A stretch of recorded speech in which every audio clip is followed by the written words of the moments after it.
Around lunchtime, Old Man Joe arrived in Tang Village, looking even older. He was accompanied by Wei Zhongcheng and others, sent to investigate the case. Old Man Joe was convinced someone had deliberately harmed his grandson, so the police had to come and investigate. The bodies of Zhou Siming and the others were carried one by one onto a vehicle for cremation. Siming, Grandpa will definitely avenge you. Old Man Joe's expression was icy, his cloudy eyes shining with intensity. The first target would be Tang Yinyan. His grandson's death was undoubtedly related to her. Also, the disappearance of Si Ren was definitely connected to this woman. Old Man Joe scanned the crowd but did not see Tang Yinyan. This woman was surprisingly calm. Wei, my grandson Siming always acted very cautiously. He wouldn't have gone to the cave for no reason. Perhaps someone deliberately lured him there. You should investigate this angle. Old Man Joe called Wei Zhongqing over, his tone stern. He had found 2 blood characters under Siming's body. Although they were faint, they could barely be made out as Tang and Nian, clearly a hint left by Siming before he died. He would never spare that woman, Tang Nian. Once he found the treasure, he would make her serve Siming in the afterlife. I will investigate thoroughly. Please rest assured, leader. Wei Zhongcheng replied readily. In truth, he also suspected Zhou Siming had been harmed, but he didn't want to investigate. The Zhou family was known for being overbearing and greedy. He didn't want to help them but also couldn't offend them, so he would just go along with it. I hope Wei will act consistently. Old Man Zhou's tone was mocking. He could see Wei Zhongcheng wasn't putting in full effort, but for now, he had no one better to rely on. So, he would use this Wei for the time being until his people from the capital arrived. Yes. Wei Zhongcheng cursed the old fox under his breath, but still appeared respectful. Tang Nian is clever and a local. Let her join the investigation too. Old Man Zhou mentioned Tang Nian again, wanting to keep a close eye on her. Wei Zhongcheng had to send someone to find Tang Nian, but instead, they brought back Grandma Tang. Thank you for thinking highly of my granddaughter, but this girl is hopeless. She's too weak. She didn't cover herself with a blanket last night and woke up with a fever this morning. Her parents couldn't even recognize her. It's pitiful, sigh. Grandma Tang sighed and even offered herself. This girl has no luck. She can't earn money even when it's right in front of her. Leader, what do you think of me? I've been married for nearly 50 years, and I know this mountain much better than my granddaughter. Old Man Joe's expression changed, and he asked with a forced smile, is she really sick? Can being sick be fake? You really know how to joke, leader. Everyone in the village knows my Nian has been weak since she was little and often gets sick. Sigh, it's our fault as adults. Nian was born in 59, and her mother didn't even have a proper meal while pregnant. My daughter-in-law was so thin, and Nian was born smaller than a mouse, too weak to even cry, just like a little kitten. We thought she wouldn't survive, but this girl is lucky. She grew up, but she's still weak. Grandma Tang rambled on, starting from Nian's birth, going through the famine, and then to the good days now, praising the policies and the leaders above. After a long talk, she finally asked, Leader, since Nian is useless, let me take her place. How much will I earn a day? I'm sure I can do better than her. Old Man Joe's face darkened, and he felt overwhelmed by her constant chatter. This was the first time he had met such a talkative old woman. Her mouth was like a motor, and he felt a headache coming on. Why are you making a fuss? Go home. A commune official interrupted Grandma Tang just in time. If she kept talking, it would be dark soon. Weren't you the ones who called me? I was in the middle of chopping pig feed when you summoned me. It's really funny. Do you think I enjoy coming here? I have chores at home that I can't finish. By the way, when will yesterday's wages be paid? There are 4 of us working, and we should get 8 yuan. Grandma Tang's face fell immediately. She wasn't afraid of the officials. She was upright and clear-headed. Her husband had even fought against the Japanese, so why should she be scared? Yes, when will the wages be settled? It's been a day already. You are the big leaders. You can't just default on payments. The other villagers chimed in, their voices rising in a clamor. Old Man Joe's face visibly darkened. His grandson had just died, and these people were demanding wages. showing no sympathy for his loss. No wonder they say that poor mountains breed cunning people. It was true. Tangman Shan. The commune official, both angry and scared, called out to the team leader, hoping he would step in to stop this. But after calling for a while, the team leader didn't show up, not knowing where he had gone. The villagers grew more agitated. My husband worked overtime. You can't default on payments. In the past, landlords never defaulted on payments. You are city officials. You can't be worse than the landlords. The villagers grew louder, and since Old Man Zhou hadn't spoken up, they thought he was planning to default. If they weren't afraid of the leaders, they would have started fighting already. The team leader was crouched low in the bushes, trying to minimize his presence. He wanted nothing to do with this mess. I will distribute the money when we go down the mountain. Zhou will definitely not default on payments. Old Man Zhou finally spoke, gritting his teeth, his face dark.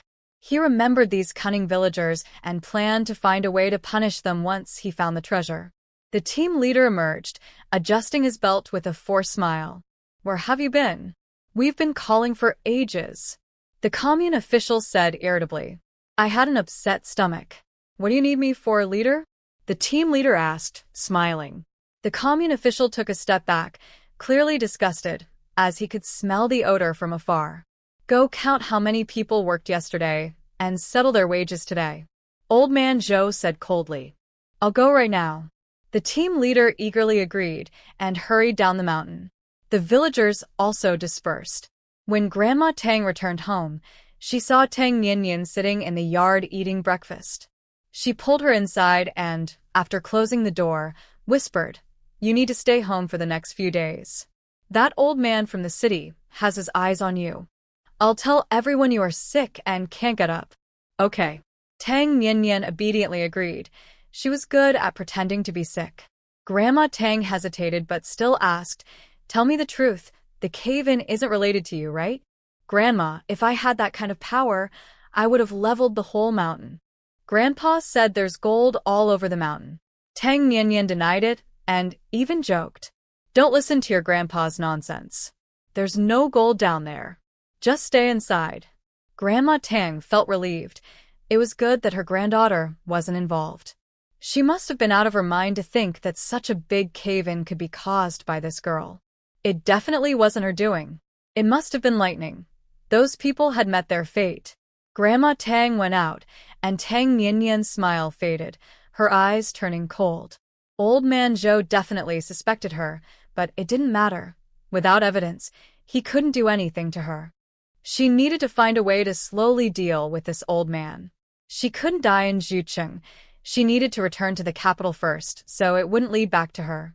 Tang Nianyan's eyes lit up. She had a plan. For the next few days, she stayed at home, not stepping outside, relying on Grandma Tang to gather information about the outside world. I asked everyone in the village, and they found nothing. I told them it was a waste of effort. At dinner, Grandma Tang mentioned the recent developments. A few people from the capital had come, claiming to be experts in investigations, but they still hadn't found anything. It must have been lightning. Who has the power to cause a cave-in like that? Xian Zhenju said. Everyone nodded in agreement. Even wild boars couldn't do that. That was a mountain, not a straw hut. Tang Nianyan quietly ate her meal, not joining in. She was thinking about her plan for tonight. Old Man Zhou lived in Tang Village, and she would take action after dark. In her past life, the Zhou family had caused her family and her biological parents so much suffering. In this life, blood would pay for blood. As night fell, everyone in Tang Village was asleep. Tang Nianyan put on her night gear and covered her head, leaving only her eyes visible. Even if Grandma Tang stood in front of her, she wouldn't recognize her. Old Man Zhou was staying at the Qi family, arranged by the team leader. The Qi family was dead, and the house was empty and clean, making it spacious enough for Old Man Zhou and his group.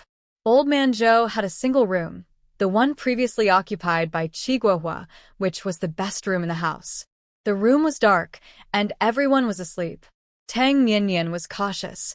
This old man had bodyguards who were quite capable, so she had to be careful. Successfully reaching Old Man Zhou's room, she found him lying in bed, breathing steadily, clearly asleep.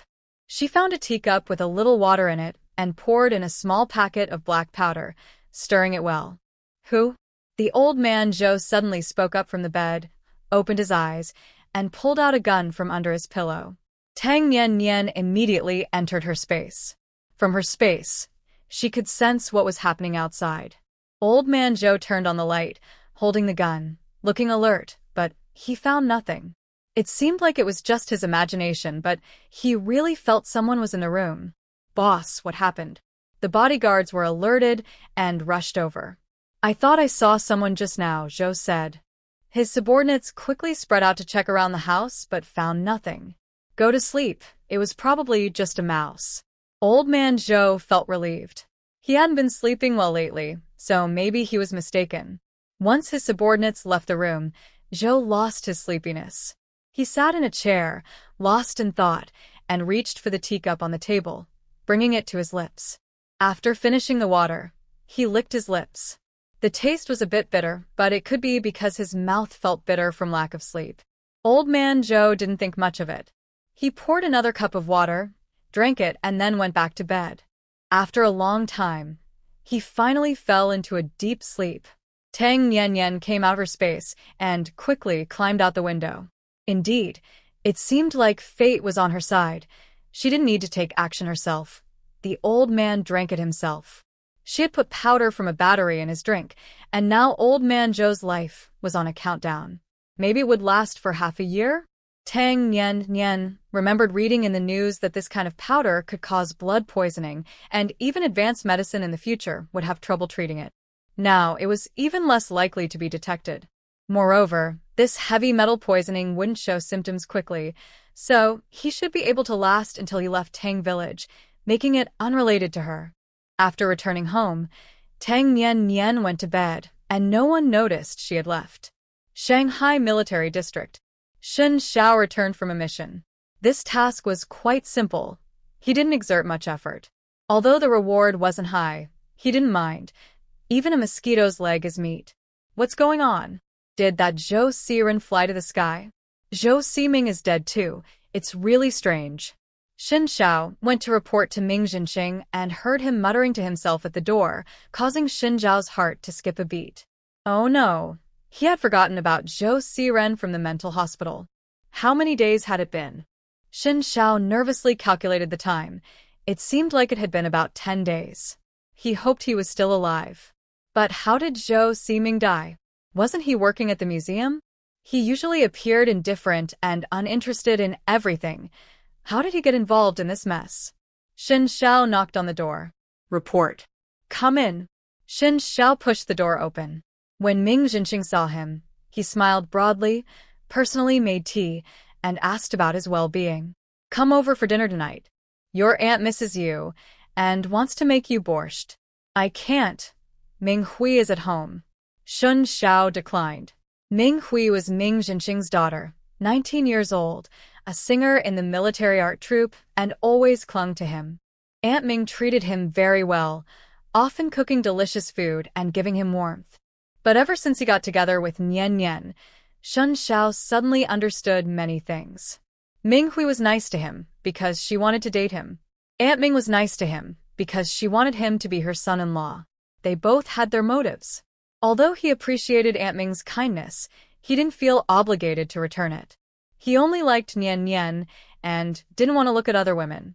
Shen Xiao didn't bother to be subtle and directly stated why he didn't want to go for dinner. Ming Jinxing's expression changed slightly and he jokingly scolded, "Can't you give my little Hui some face? Why do you have to be so blunt? What's wrong with my daughter? She's beautiful and gentle. She's great. I think Nian Nian is better." Shen Xiao spoke honestly. In his heart, no one compared to Nian Nian. He didn't even remember what Ming Hui looked like. Ming Jinxing laughed in frustration and playfully hit him on the head, saying, "You need to bring that Tang Nian Nian over one day so I can see what kind of heavenly beauty has you so enchanted. She's more beautiful than a heavenly fairy." Shen Xiao said this very seriously. He had never seen a heavenly fairy, but he was sure Nian Nian was more beautiful. Yes, yes, yes. Your Tang Nian is even prettier than Chang'e. Ming Jinxing didn't want to argue with him. He had never noticed before that Shen Xiao, who seemed cold and indifferent, was actually a romantic. Ever since he got together with Tang Nian, he couldn't stop talking about her, which made Ming Jinxing feel a bit nauseous. Uncle Ming, I just heard you mention that Zhou Ximing died. What happened? Shen Xiao asked. Ming Jinxing's expression changed as he talked about the recent strange events in the Zhou family. Don't mention it. The Zhou family has been quite unlucky lately, with one thing after another happening. Zhou Xiliang is still lying in bed, Zhou Xiren has been missing for days, and now Zhou Ximing is dead, and it happened in Tang Village. Why do all the Zhou family members keep going to Tang Village? Ming Jinxing couldn't figure it out. What treasure could there be in Tang Village? Zhou Xiren went to Tang Village for a rural visit, and his fate was unknown. Zhou Ximing was also going to Tang Village for archaeology, and now his life was gone. Old man Zhou had 5 grandsons, and only these 3 were somewhat successful. The other 2 younger ones were a mess. If Zhou Xiren couldn't be found, the Zhou family would suffer a huge loss.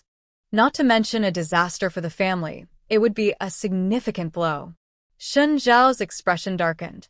The Zhou family was still so obsessed with the Tang family's treasure. He knew that Zhou Ximing's death was definitely related to Nian. He deserved it. Maybe Zhou Ximing's time was up. Shen Xiao said lightly. Who knows? Old man Zhou has also gone to Zhucheng, and Zhou Xiren hasn't been found yet. Ming Jinxing casually replied. He wasn't interested in the Zhou family's affairs. Moreover, the Zhou family had been increasingly overbearing in recent years, and many people were unhappy about it, but didn't dare to show it. Ming Jinxing had previously been somewhat associated with Old Man Zhou, but after he was transferred to the Shanghai military district, he distanced himself from the Zhou family. Ming Jinxing also disapproved of the Zhou family's way of doing things. Perhaps Shen Xiao was right. Maybe Zhou Ximing's time had really come. Shen Zhao's eyes flickered as he stood up to leave. You have 3 days off this time. Rest well. Ming Jinxing didn't mention dinner again. He disliked forcing people. If his daughter liked Shen Xiao and they had mutual feelings, he would support them wholeheartedly.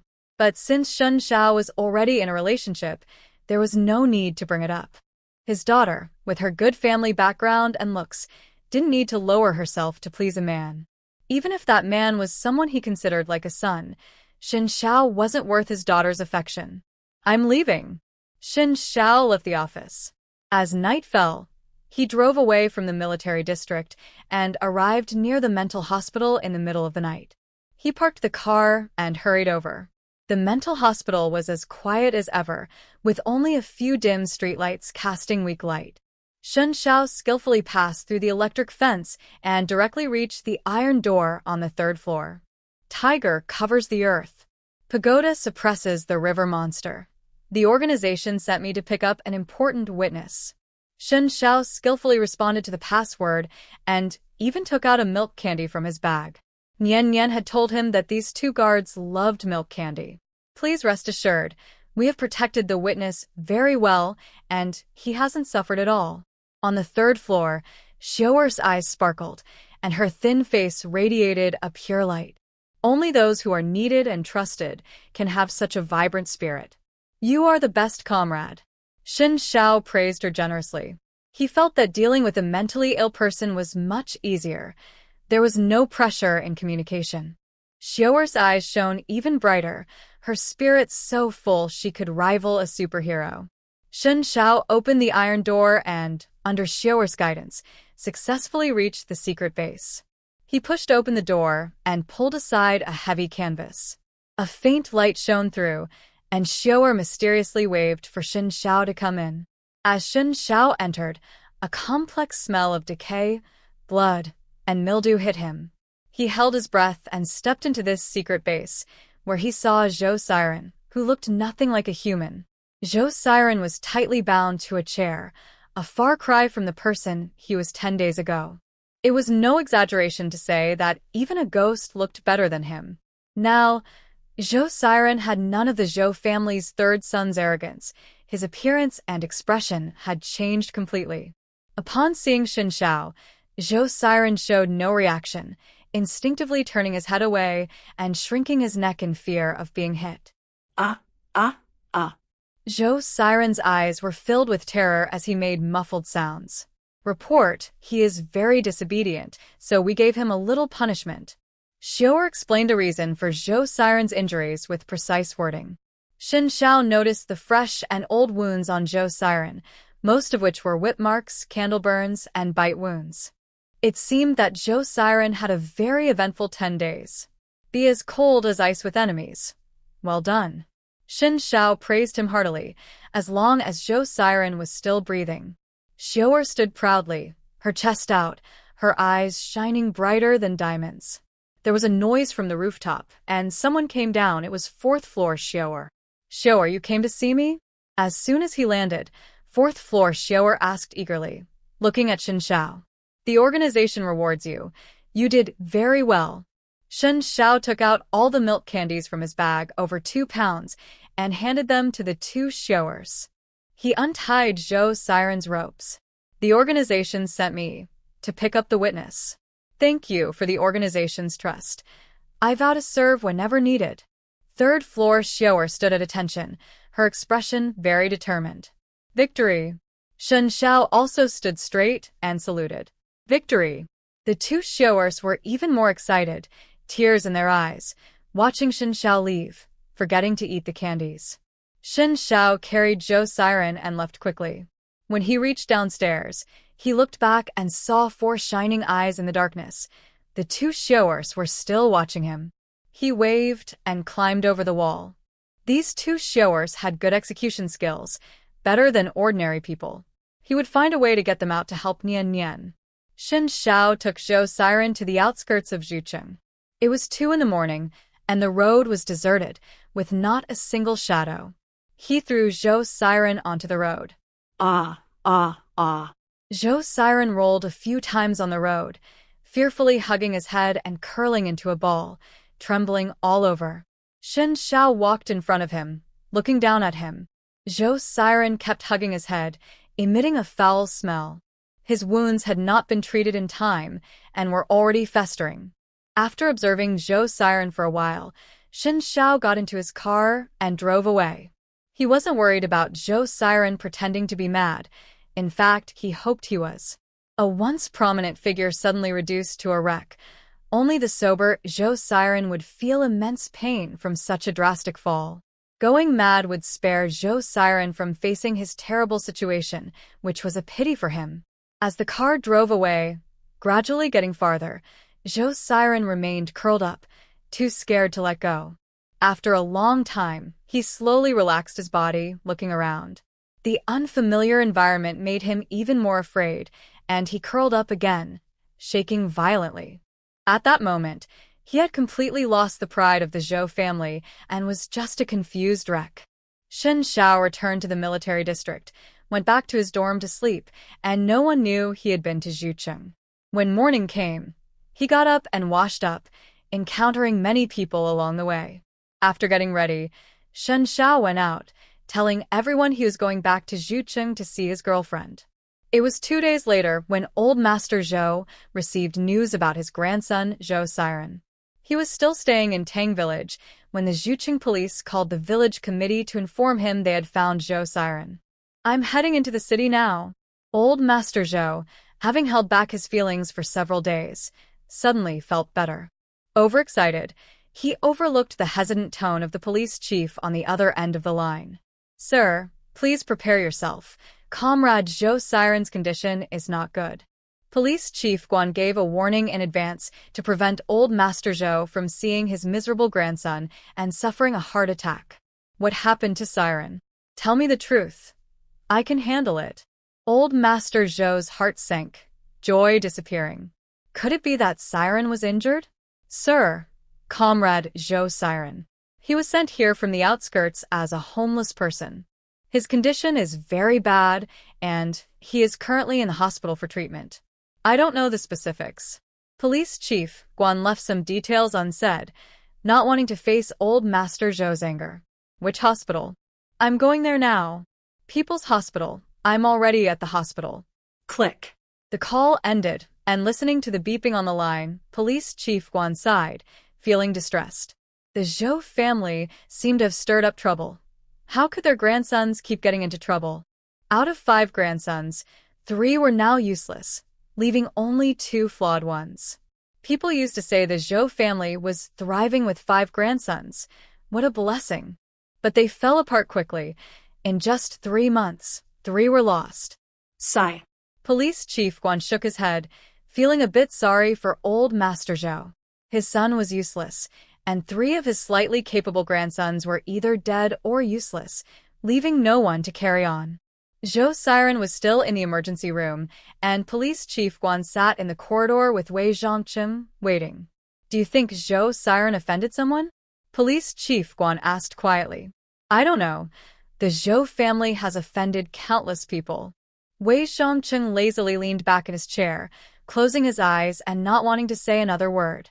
To be honest, when he first saw Zhou Siren's miserable state, he felt a bit of sympathy. A good young master turned into this. What a tragedy. But the people harmed by the Zhou family over the years were far worse than Zhou Siren. Perhaps this was just karma. Police Chief Guan gritted his teeth and shot him a glare, not saying anything more.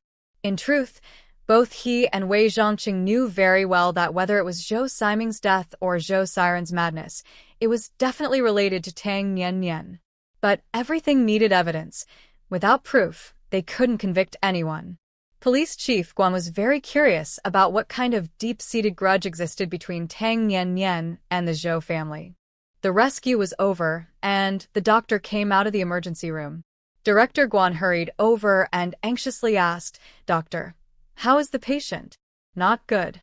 His tendons and tongue have been cut. The wounds are infected, and both legs need to be amputated. The patient has suffered severe mental trauma, so please avoid any further stimulation. The doctor replied honestly, his expression sympathetic. A once healthy young man had become a shadow of himself. It was unclear if he had angered someone powerful. Director Guan's face changed, and his heart sank. It was over. He would soon face old man Zhou's wrath. Sigh. Zhou Siren was pushed out, still under anesthesia. He was cleaned up, but his hair was a tangled mess, so they shaved his head. His gaunt face, paired with the bald head, made him look like a living skeleton. Director Guan sighed again. It was truly tragic. To put it bluntly, it would have been better if he had died like Zhou Siming. The nurse pushed Zhou Siren to a private room, which was quite nice. An hour and a half later, old man Zhou hurried to the hospital. When he got out of the car, he stumbled and had to be steadied by his subordinates. Be careful. His subordinates looked at him with concern. The leader hadn't slept well or eaten properly for days, and his health was deteriorating. I'm fine. Zhou Hongchang steadied himself and waved off his subordinates. He wasn't so old that he needed help. He could manage. The Zhou family was in turmoil. He couldn't afford to fall apart. He had to hold on. Zhou Hongchang rushed to the hospital room and, seeing his grandson lying quietly, felt as if he had seen a ghost. He staggered again and looked suspiciously at Director Guan. How could this ghostly figure be Siren? Director Guan avoided his gaze and looked down, pretending to be small. Zhou Hongchang approached the bedside and finally saw clearly that it was indeed Siren, but he looked terribly thin. Who did this to Siren? Zhou Hongchang asked hoarsely. After being missing for over 10 days, he suddenly appeared in this state, clearly having been imprisoned and tortured. Sir, we are investigating. Director Guan hurriedly replied. Did Siren say anything? Zhou Hongchang sensed something was off. Siren would know who harmed him. Why not just ask him directly? Director Guan lowered his head again, avoiding his gaze. Zhou Hongchang's heart sank, filled with intense unease. Just then, Zhou Siren woke up, slowly opening his eyes. Seeing the stark white surroundings, he panicked and screamed. Ah. Zhou Siren clutched his head, instinctively curling up, his face filled with fear and anxiety, making only the sound of awe. Zhou Hongchang's expression changed drastically. He ordered someone to hold Zhou Siren down and pried his mouth open. Seeing that his tongue was gone, he felt darkness close in and swayed. Siren, tell Grandpa. Who did this to you? Tears filled Zhou Hongchang's eyes, and he felt deep sorrow. His Siren must have been terrified during these days. He had to find those who harmed Siren and Zhou Siming and make them pay. Zhou Hongchang asked for paper and a pen, wanting Zhou Siren to write it down. Director Guan opened his mouth to say something, but then closed it, silently retreating to the corner. It was better not to provoke him. The patient can't write. Don't stimulate him. The nurse reminded as she brought in medication. Zhou Hongchang felt another wave of darkness. He struggled to contain his anger and asked, "Is the inability to write temporary or permanent?" He could hear his own voice, but it felt distant, echoing away from him. The nurse's voice sounded the same, as if it were coming from far away. The tendons are severed, and the wounds weren't treated in time. Both hands and feet are useless, and he has suffered severe mental trauma. He can't be stimulated. The nurse answered honestly, took Zhou Siren's temperature, administered medication, and then left. Zhou Hongchang finally regained his composure. He closed his eyes and reopened them, seeing his pitiful grandson. He realized that everything before him was not a dream, it was real. His Siren had become a complete invalid. He was worse off than Siming, who at least still had his wits. How could Zhou Hongchang's grandson be a useless fool? Nian. Zhou Hongchang gritted his teeth. It had to be that wretched girl's doing. He wouldn't let her off. Once he got the treasure, he would lock her up and make her suffer every punishment imaginable, leaving her unable to live or die. Director Guan pressed his back against the wall, trying to minimize his presence. Zhou Hongchang's face had twisted like a demon, sending chills down his spine. Xiao Guan, when Siren went missing, Tang Nian was present, right? Zhou Hongchang regained his calm, as if nothing had happened. Although he was saddened by Siren's situation, a grandson who was already ruined was not worth his continued sorrow. As long as he obtained the Tang family's secret medicine and treasure, Siming could recover, and his own health would improve. Having more sons would be no problem. Before Zhou Siren went missing, he was indeed having dinner with Tang Nian, but he disappeared at midnight. Tang Nian was in the hospital at that time with several witnesses, Director Guan replied. Evidence can be fabricated. Xiao Guan, you know better than I do. Bring Tang Nian here. I want to interrogate her myself. Zhou Hongchang dropped his friendly facade. He wanted to interrogate that little wretch himself. No matter what methods he had to use, he would pry the truth out of Tang Nian. Understood. Director Guan reluctantly agreed. He could no longer help Tang Nian. He hoped the girl could find a way to protect herself. I'll be waiting for your news. I hope you don't disappoint me. Zhou Hongchang's expression turned cold, his gaze fierce, making Director Guan's scalp tingle. He repeatedly promised to handle it quickly. Zhou Hongchang left the hospital without looking back at Zhou Siren in the bed. Director Guan straightened his back, exhaling a heavy breath, and glanced sympathetically at Zhou Siren, clearly abandoned by Zhou Hongchang. Zhou Hongchang wants to interrogate Tang Nian personally. I can't refuse. As he exited the room, Director Guan muttered to himself and walked away. Wei Zhongcheng, who had been pretending to nap in a chair, perked up his ears. After Director Guan left, he sat up and cursed softly, darn. This was never-ending. Wei Zhongcheng hurriedly left the hospital, found a phone booth in an alley, and called the military district. He needed to inform Shen Xiao. But Shen Xiao was not at the military district. Comrade Shen left for Zhucheng this morning to find a partner. Thank you. Wei Zhongcheng called Tang Village next, and the team leader answered. Tell Tang Nian that Director Zhou wants to talk to her. Wei Zhongcheng said only one sentence before hanging up. The team leader listened to the dial tone, confused. Who was that, speaking so vaguely? But since it concerned Nian, the team leader didn't dare delay, and hurried to inform the Tang family. Shen Xiao had arrived at Tang Village. The car stopped at the village entrance, surrounded by many children who were curiously looking at the jeep. Aunt Air, Wolf Cub. Officer Shen is here. Old Lady Tang was working at the sock factory when someone rushed over to tell her the news. shouting loudly. I know, Old Lady Tang shouted back, asking the woman to keep an eye on things while she hurried home. On her way, she ran into the team leader, and both were running fast. Why are you running so fast? You think you're still young? Old Lady Tang yelled. Just got a vague phone call saying Leader Zhou wants to talk to Nian Yao. I was told to inform her. Which Leader Zhou? What does he want to talk to Nian Yao about? It wouldn't be that old pest who caused the grandson's accident, would it? Old Lady Tang suddenly felt anxious. That Zhou was clearly not a good person and was likely still after the Tang family's treasure. If Nian Yao fell into that old man's hands, it wouldn't end well. That old fool, always fixated on Nian Yao. It's no wonder his grandson got struck by lightning. I bet he has another grandson who's gone missing. Even if he finds him, he'll probably be useless. Old Lady Tang cursed, not realizing her words would come true. Shen Xiao had already reached the Tang home, where only Tang Nian was lying on a chair, resting. Hearing Shen Zhao's voice, she opened her eyes, jumped up, and threw herself at him. Shen Xiao caught her with both hands, lifting her slightly to hold her securely.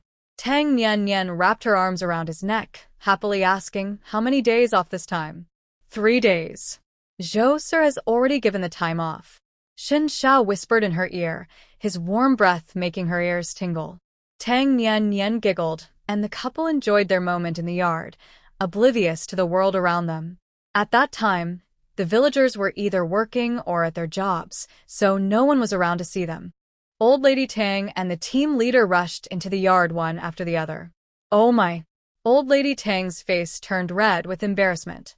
She quickly turned away, covering her eyes, cursing her granddaughter for being shameless, hugging Shen Xiao so tightly in broad daylight. What if someone saw them? The team leader, following closely behind, was a beat slower. As Old Lady Tang turned, she faced him, startling him, and he stepped aside, catching sight of the affectionate couple. Oh my!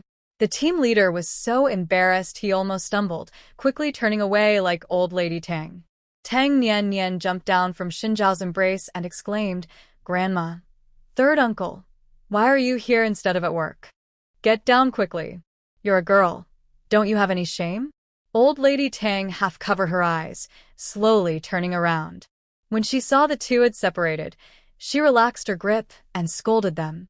Tang Nian ignored her, pretending she didn't hear. Nian Yao, someone just called saying Leader Zhou wants to talk to you. I was asked to let you know. The team leader looked worried. That old man from the capital could pose a real threat to Nian Yao. How could they stand against him? It's fine. Tang Nian replied calmly, knowing he probably wanted to interrogate her about the Tang family's treasure. But that old man likely wouldn't have the energy for that. The powder in that cup of tea would act up soon, and by then, Zhou wouldn't have time to bother her. Really? Are you sure? Both the team leader and Old Lady Tang asked in unison. Really, it's fine. Don't worry. Tang Nian reassured them repeatedly until they felt at ease. She then changed the subject. Grandma, let's make zongzi. I'll get the ingredients. With the Dragon Boat Festival approaching, she was craving meat zongzi. Like during Qingming, she only liked savory meat zongzi and didn't care for sweet ones with dates. Okay, you go up the mountain to get some calamus and mugwort to hang on the door. Old Lady Tang's attention shifted. Even if her granddaughter hadn't mentioned it, she planned to make zongzi and hang calamus and mugwort on the door to ward off evil. Hanging them on the door drives away evil and toxins. Okay. Tang Nian agreed. Old Lady Tang and the team leader returned to the sock factory. Tang Nian led Shen Xiao up the mountain to gather zongzi leaves, mugwort, and calamus. There were wild zongzi leaves on the mountain, and she gave some candies to a group of kids, quickly filling a basket. There were many wild zongzi leaves on the mountain. Calamus usually grows by the water, and the kids helped her gather some, along with mugwort that had grown over a meter tall. Take these home to hang. Tang Nian kept only a small handful for herself and shared the rest with the kids, giving them a pack of cookies to share before heading home with Shen Xiao. First, she tied the calamus and mugwort together with red string and hung them upside down on the door, following the custom of celebrating the Dragon Boat Festival in Jucheng, which symbolizes driving away evil spirits.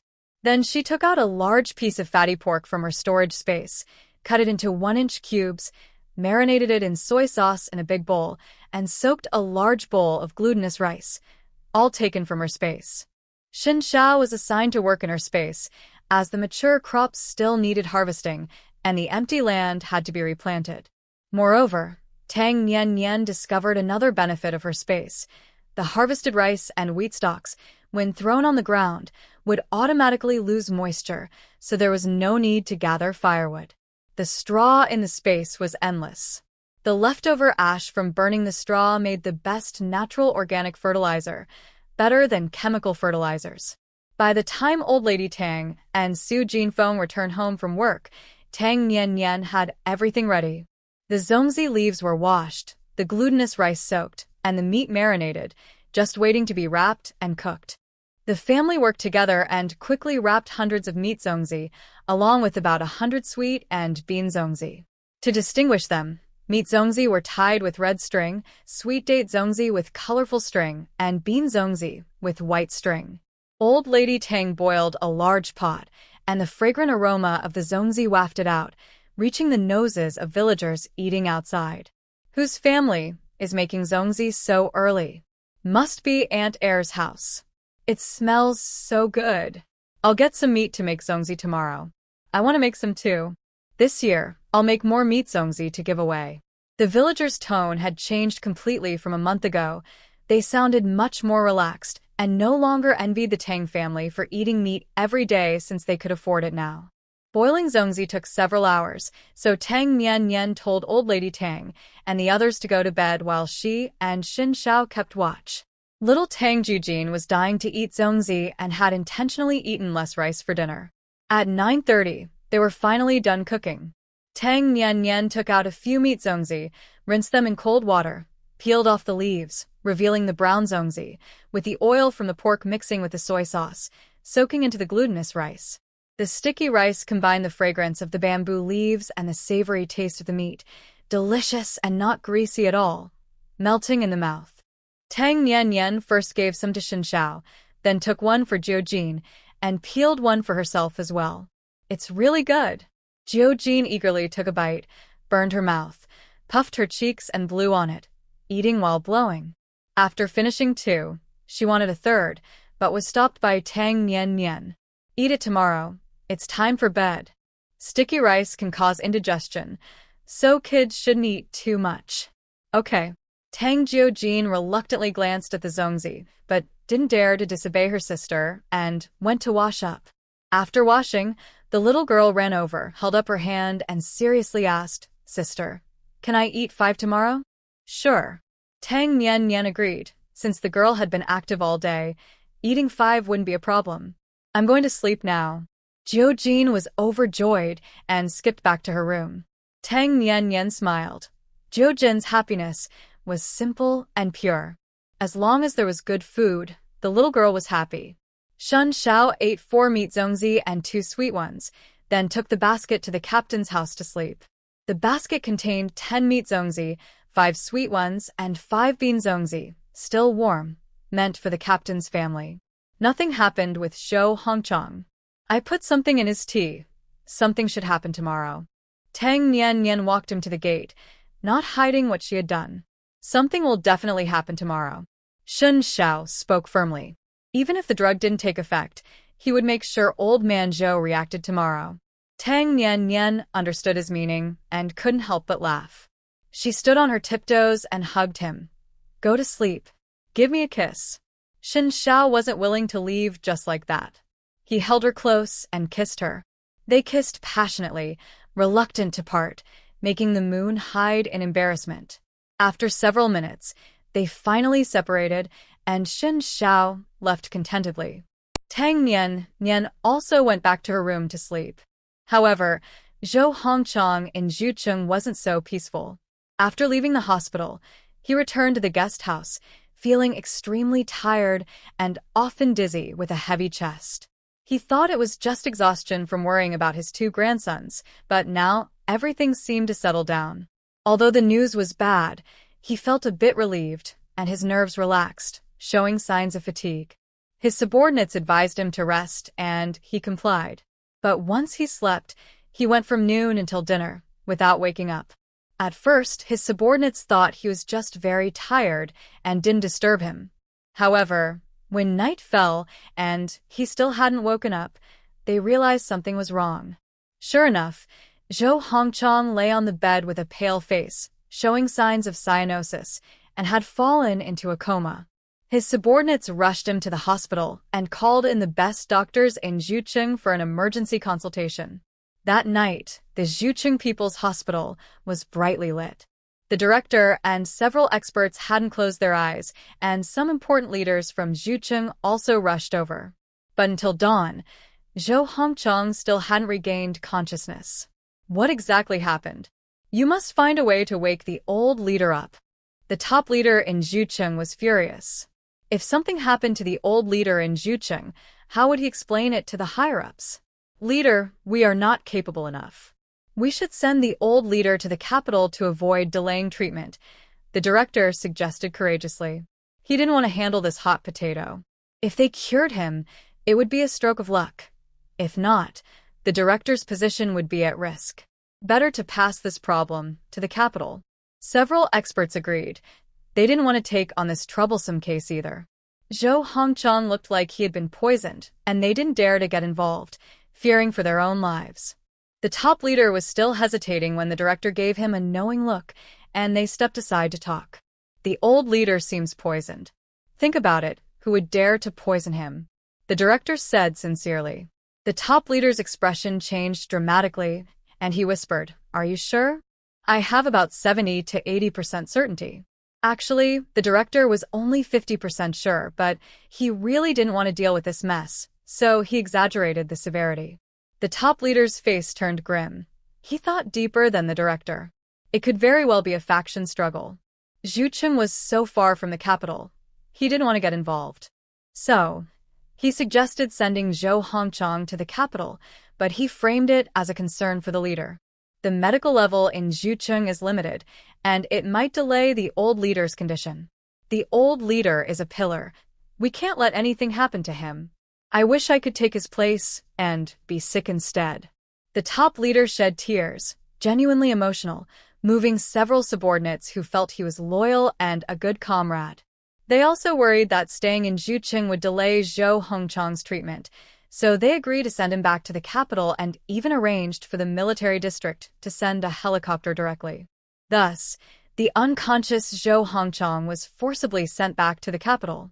Director Guan was thrilled to hear the good news, smoked 3 cigarettes, and called Wei Zhongcheng, smiling, "Leader Zhou is back in the capital.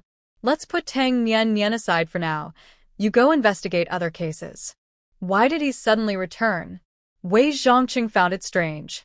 Just yesterday, Zhou Hongchang seemed very invested in Tang Nian, and now, after one night, he had let go. Leader Zhou is unwell and has fallen into a coma. He returned to the capital for treatment. Director Guan sighed, looking pained. Leader Zhou is overworked and too tired. Yes, Leader Zhou is truly a model for us to learn from. Wei Zhongcheng agreed sadly, and they exchanged glances before awkwardly looking away. Quickly investigate those pending cases. Director Guan waved his hand, urging him to get to work.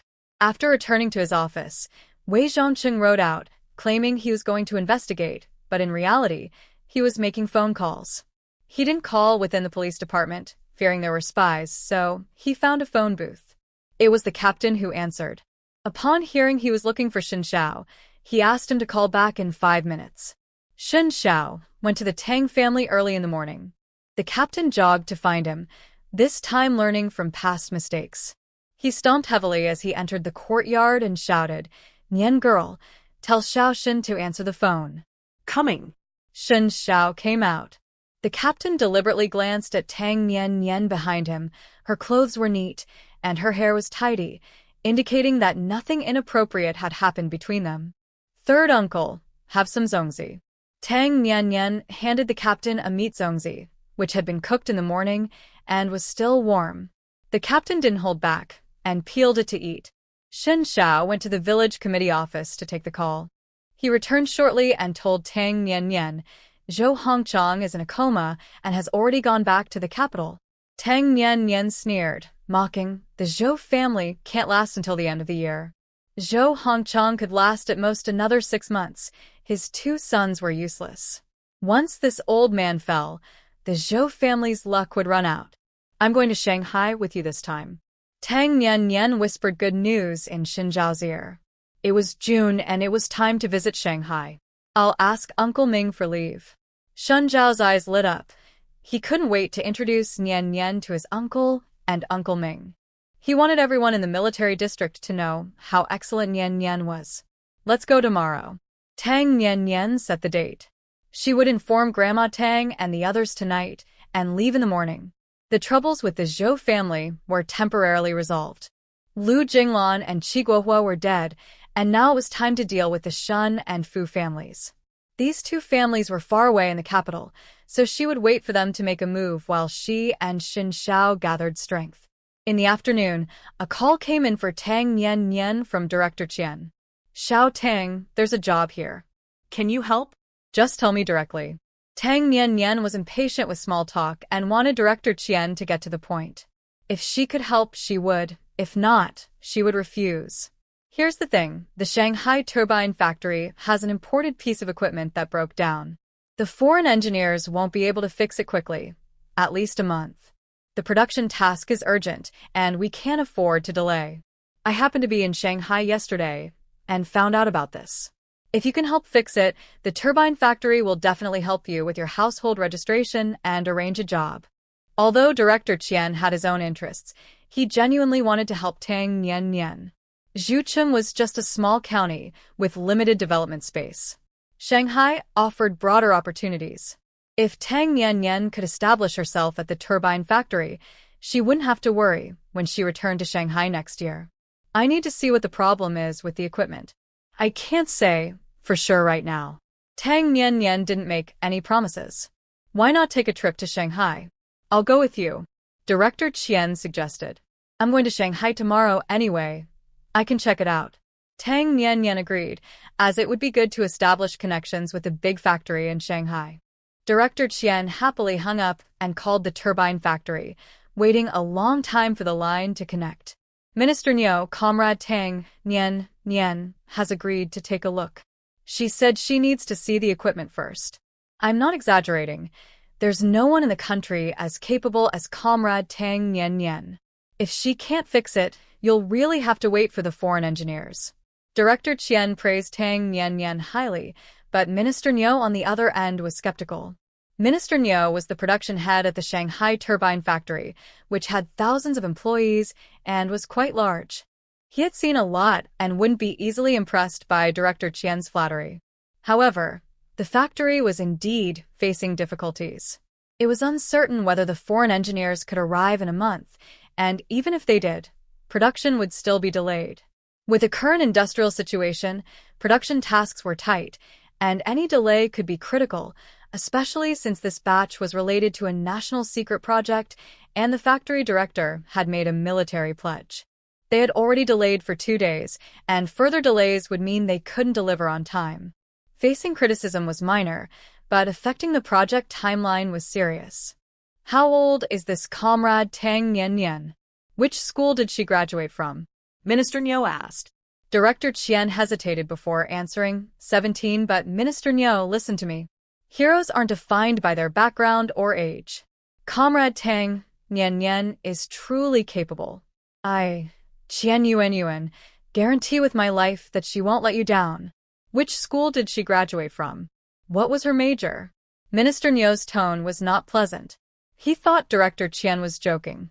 He was stressed, and Qian Yuan was making light of the situation, not understanding the urgency. Although Comrade Tang Nian only graduated from high school, her abilities surpass many university graduates. Education isn't the only measure of talent. As the ancients said, we should not be limited by rigid standards. Are we less open-minded than they were? Director Qian spoke seriously, pausing before adding, Edison only had a primary school education, but that didn't stop him from becoming a great inventor. Education doesn't represent everything. Don't you agree, Minister Niu? Minister Niu on the other end fell silent, hesitating. It sounded somewhat reasonable, but this Tang Nian was too young. What could a 17-year-old girl do? She was just a rural girl from a small county. Had she even seen imported equipment? She probably couldn't even recognize the 26 letters of the alphabet. Minister Niu, to be blunt, you can't find a better solution right now. Why not let Comrade Tang Nian give it a try? Even if I'm exaggerating, trying won't hurt. What if she succeeds? That would be great for everyone. Director Qian pressed on, and his persuasive words finally convinced Minister Niu. Let her give it a try. When can she come? Minister Niu wasn't excited. He truly had no other options. Experts in electromechanical fields had already tried and failed. He even sought out some experts who had been sent to the countryside. 2 experts had some ideas but needed parts that had to be imported, which would take time. By the time those parts arrived, the foreign engineers would likely be there too. So it was still a dead end. Director Qian was the only one proposing a practical solution. Regardless of its effectiveness, they might as well give it a shot. I'll go to Shanghai with Comrade Tang Nian tomorrow. Director Qian was excited. If Tang Nian could fix the turbine factory's equipment, he could establish connections in Shanghai and leave Zhucheng without any problems. After hanging up, the excited Director Qian paced back and forth, unable to resist humming an uplifting song. We workers have strength. Hey, we workers have strength. Just as the secretary was about to enter, hearing the director's cheerful singing, he felt relieved. It seemed the director was in a good mood, so he wouldn't have to worry about criticism during the work report. He knocked on the door and heard Director Qian's cheerful voice. Come in. The secretary entered to find the director holding a mirror, checking his hair from side to side, while the other hand was busy brushing his thinning hair, looking very pleased. Xiao Wang, do you think my hair looks fuller? Director Qian felt great. He had eaten all the special eggs Tang Nian gave him, and after looking in the mirror every day, he believed his hair had visibly thickened. The secretary glanced at his forehead and replied reluctantly, It does look a lot fuller, Director. What secret formula are you using? Ha ha ha. This is thanks to the special eggs from Zhucheng. Xiao Tang told me they can promote hair growth. Ha ha. This girl is so honest. Director Qian's laughter was infectious, and he couldn't stop. The secretary twitched his lips. Being a native of Zhucheng, he had never heard that these special eggs could promote hair growth. The director had definitely been fooled by Tang Nian. After the work report, the secretary left the office, and even from a distance, he could still hear Director Qian's cheerful singing. We workers have strength. Hey, we workers have strength. The next day, Tang Nian brought dozens of rice dumplings and went to the city with Xin Xiao. First, they went to Hongxing factory to find Director Wu and deliver the dumplings. Did Qian Yuan send you to fix the imported equipment at the turbine factory? That Qian is too reckless. Don't agree right away. Even if you can fix it, don't sound too confident. Just say you'll give it a try. The situation in Hu City is very complicated, and many people will have objections. They will definitely try to trip you up. Director Wu already knew about this, but didn't want Tang Nian to go. It wasn't that he was afraid she would develop in Hu City, but he was worried about her getting into trouble. Zhucheng is a small county, and the only person she would be up against is Qian Yuan, which isn't much of a challenge. But Hu City is different. It's full of hidden talents and mixed characters, both good and bad. Tang Nian, a girl from the countryside without connections, would attract hatred by trying to take a piece of the pie and stepping on some toes. Director Wu was concerned that she wouldn't be able to handle those people and would get into trouble. I'm not afraid, Tang Nian said calmly, knowing she would attract some people's resentment. But she didn't care. She would use her fists to teach those who were blind to the situation a lesson. You're still too young. Just remember to be low-key and humble in Hu City. If anything happens, blame it on Qian. If they ask you anything, say you don't know. Director Wu shook his head, thinking Tang Nian was still too impulsive and unaware of the dangers. It was normal for young people to be like that. He understood her feelings from when he was young. Okay. Tang Nian agreed. She was already impatient with socializing and would definitely let Director Qian handle it. After leaving Hongxing Factory, Tang Nian and Shen Xiao went to Qian's factory, where Director Qian was already waiting. Here, Tang Nian handed over 20 dumplings, 10 meat and 10 sweet, just like Director Wu. You made dumplings this early? I'll have one first. Director Qian loved meat dumplings and immediately peeled one to eat, savoring the flavor. Delicious. Everything you make is tasty, Tang. Let's go. We're heading out now. After eating 2 meat dumplings and praising them, Director Qian washed his hands, grabbed his briefcase, and was ready to leave. Tang Nian didn't stand on ceremony. The 3 of them took 2 cars. Director Qian drove the old car from Qian's factory, while Tang Nian and Shen Xiao shared one.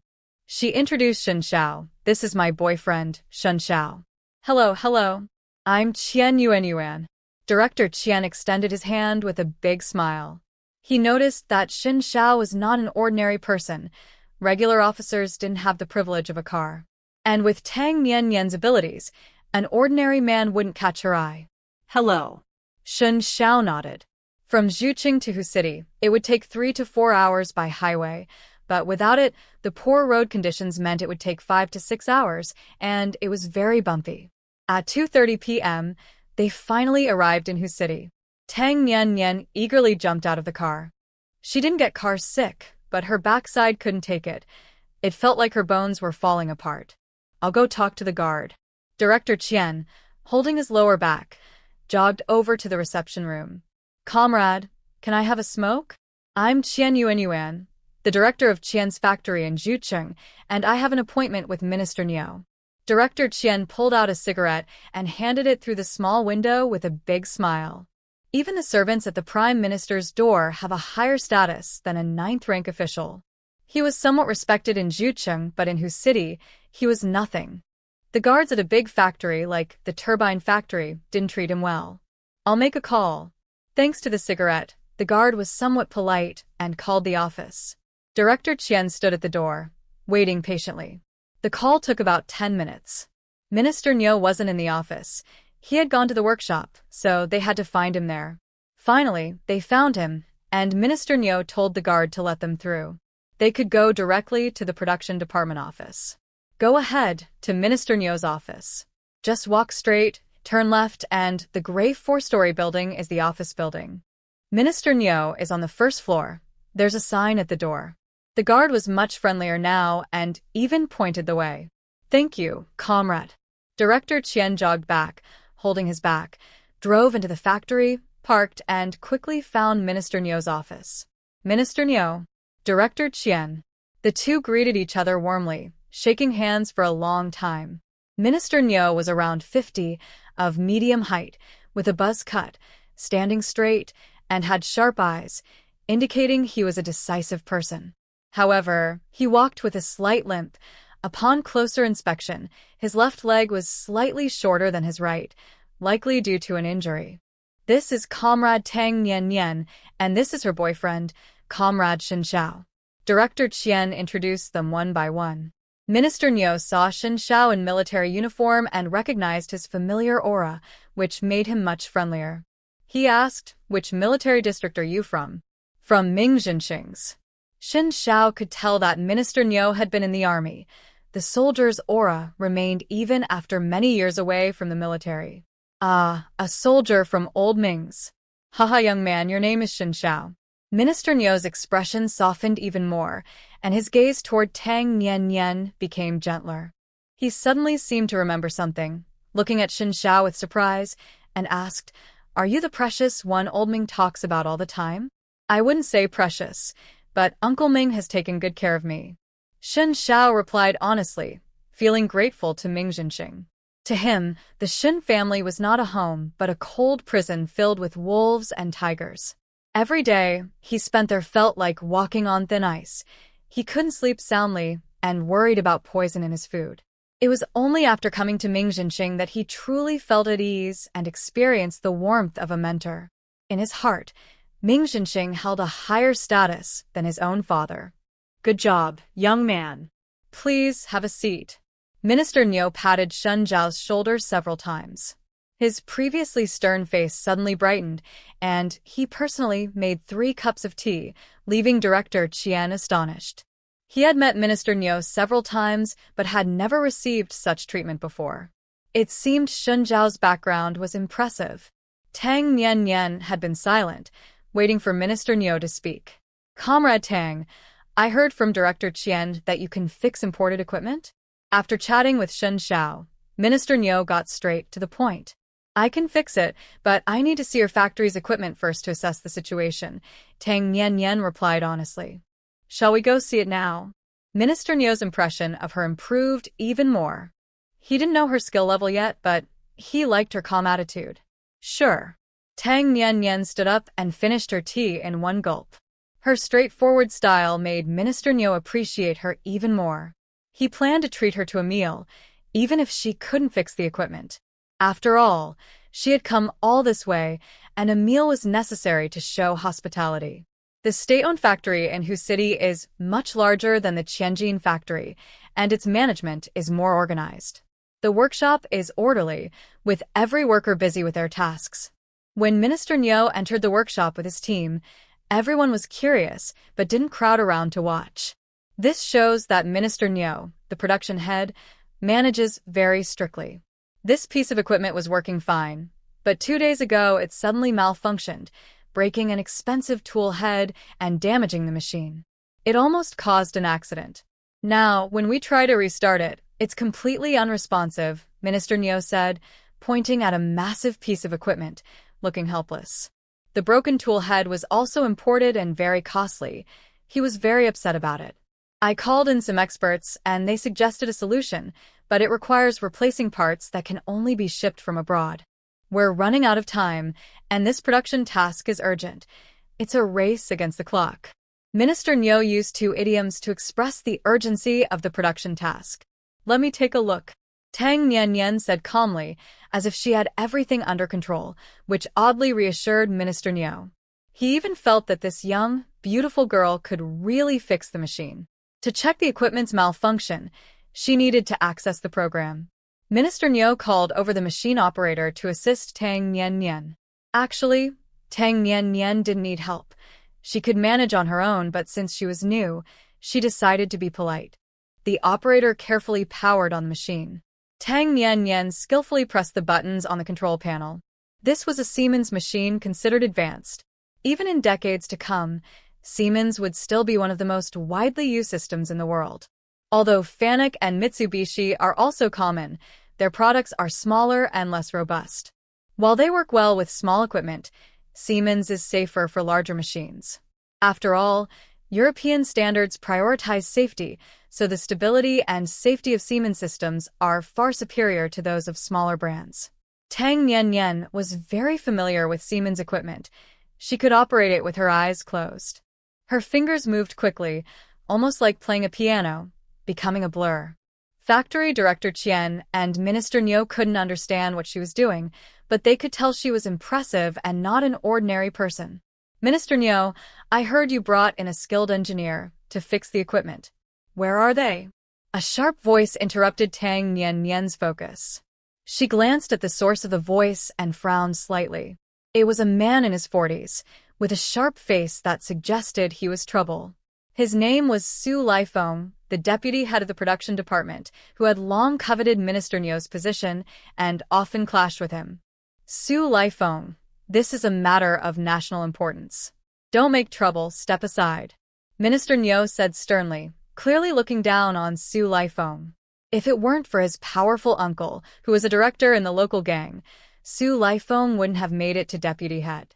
He lacked ability, was narrow-minded, and held grudges, just a scheming little man. Am I the one causing trouble, or is it you, Niu Shilin? This is valuable property of the factory. You let a young girl fix it. Are you trying to damage national assets and undermine socialism? Su Lifeng sneered at Tang Nian, who was only 17 or 18 and very pretty, implying she had a close relationship with Minister Niu. He planned to let her mess up the imported equipment, then take credit for fixing it himself. He had done this many times before and was confident he could pull it off again.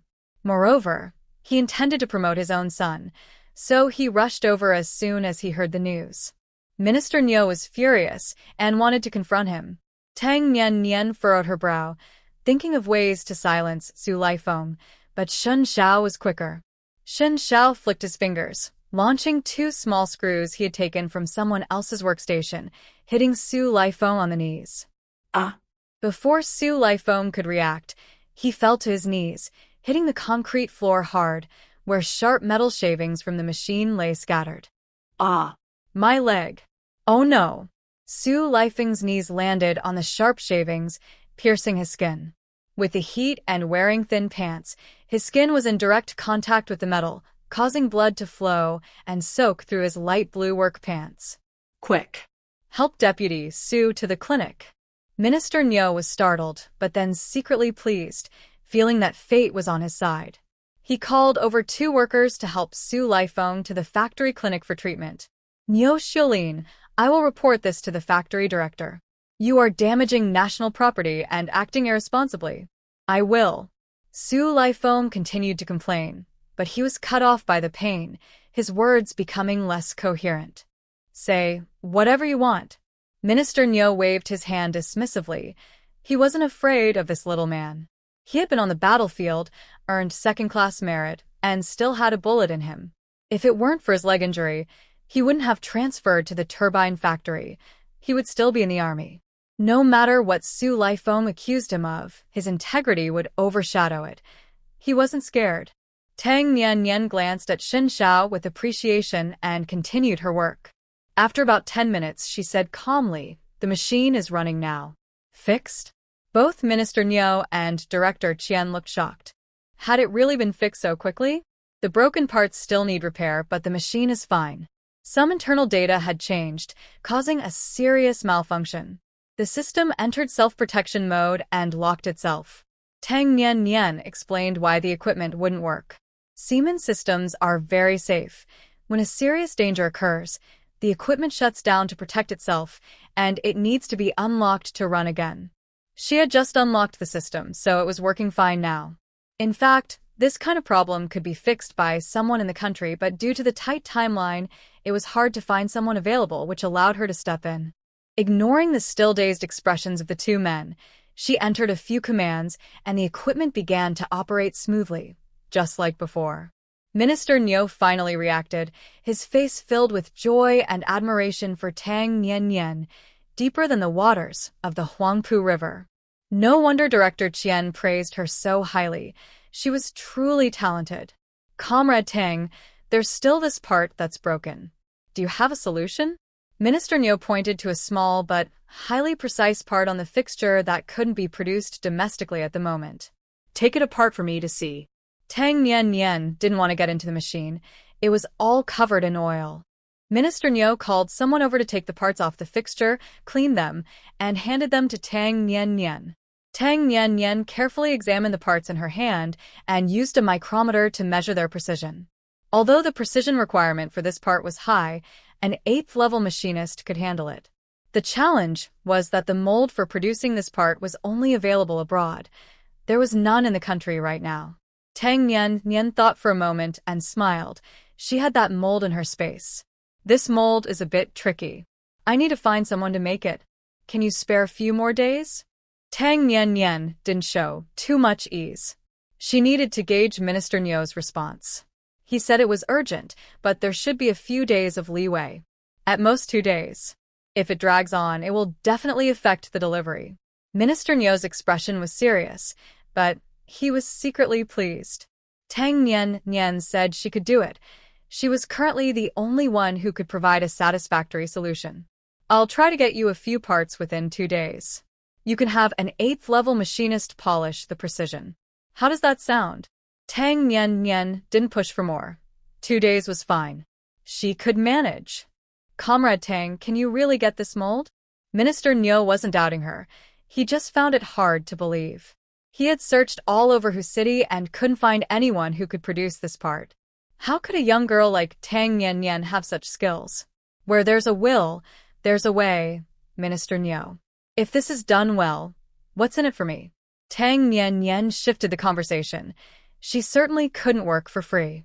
Comrade Tang, you're so capable. Why not come work for me? I can help you move your hukou to whose city. What do you think? Minister Niu offered a tempting deal. Director Qian felt a pang of anxiety. His machine tool factory wasn't even established yet, and Tang couldn't leave now. I'm busy right now, but Minister Niu, if you have any production difficulties, I can help. Let's count this repair as cash for me. Tang Nian wasn't very interested in the hukou or the job at the turbine factory.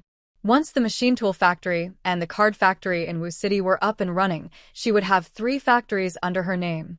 Being a worker doesn't earn as much as being a boss, but she still liked the turbine factory line.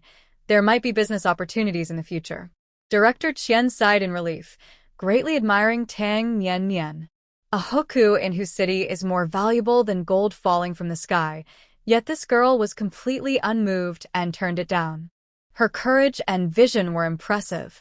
If he were her age, he definitely wouldn't be able to resist such a tempting offer. Minister Niu was also surprised that she didn't care for the hukou. Little Tang, the hukou in whose city is quite good, and our factory offers great benefits. Are you sure you don't want to consider it? Tang Nian shook her head and calmly replied, I look forward to cooperating with your factory in the future, but I really don't have time to work right now. Minister Niu, let's get straight to the point. How much is this repair worth? If it was less than what she could get at the Qian factory, she wasn't very interested. Director Qian twitched his mouth. This girl was bold enough to speak to Minister Niu like that. Truly, heroes emerge from youth. Minister Niu realized she genuinely didn't want to work and felt a bit regretful. Such a talented person was slipping through his fingers. Fortunately, she mentioned future cooperation, but he could tell that if the benefits this time weren't satisfactory, Tang Nian wouldn't work with him again. Little Tang, this equipment has a reward of 2,000 yuan. Whoever fixes it will receive 2,000. If you can fix it, that bonus is yours. Deal. Tang Nian was very satisfied. As expected from a big factory in whose city, they were generous. You all have worked hard. Let's have dinner together tonight at the factory cafeteria. How does that sound? Minister Niu was pleased. He liked Tang Nian's straightforward personality. Although she was a bit money-minded, she was open and direct, which was much better than those who spoke in riddles. Tang Nian had no objections. She was indeed hungry. Director Qian had no issues either. He was in such a good mood that he felt like he could fly. Tang Nian was truly bringing him glory. The cafeteria at the turbine factory was large, with the second floor serving as a restaurant for entertaining clients. Minister Niu had the cafeteria staff prepare the meal and emphasized that it should be grand. When the dishes arrived, they were indeed impressive. Braised pork, beef in sauce, chicken with scallions, crab with rice cakes, and some trendy vegetables, filling the table. The taste was quite good, not worse than a big restaurant. Minister Niu was in a great mood and engaged in lively conversation while eating, but Tang Nian and Xin Xiao were not very talkative. It was mostly Director Qian and Minister Niu who chatted. Little Tang, with your amazing skills, you must have a master teaching you, right? Minister Niu was very curious about Tang Nian's master. Someone who could teach a girl from the countryside to be so skilled must be quite remarkable. I do, but it's not convenient to say. Tang Nian finished chewing her food before responding. Minister Niu understood immediately and pointed above his head, whispering, Is it him? Yes. Very impressive. Tang Nian nodded. She was referring to old Zhang. Minister Niu's eyes lit up even more. He leaned in closer and quietly asked, Can I ask for his name? I'll see if I can get him a job at the factory. What do you think? Such a talented person must come to shine at his place. Moreover, the atmosphere had relaxed a lot recently.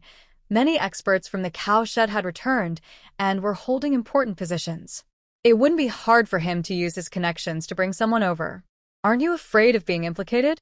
Tang Nian countered. People nowadays avoided anything related to the cow shed, and speaking about it was risky. Minister Niu was quite bold.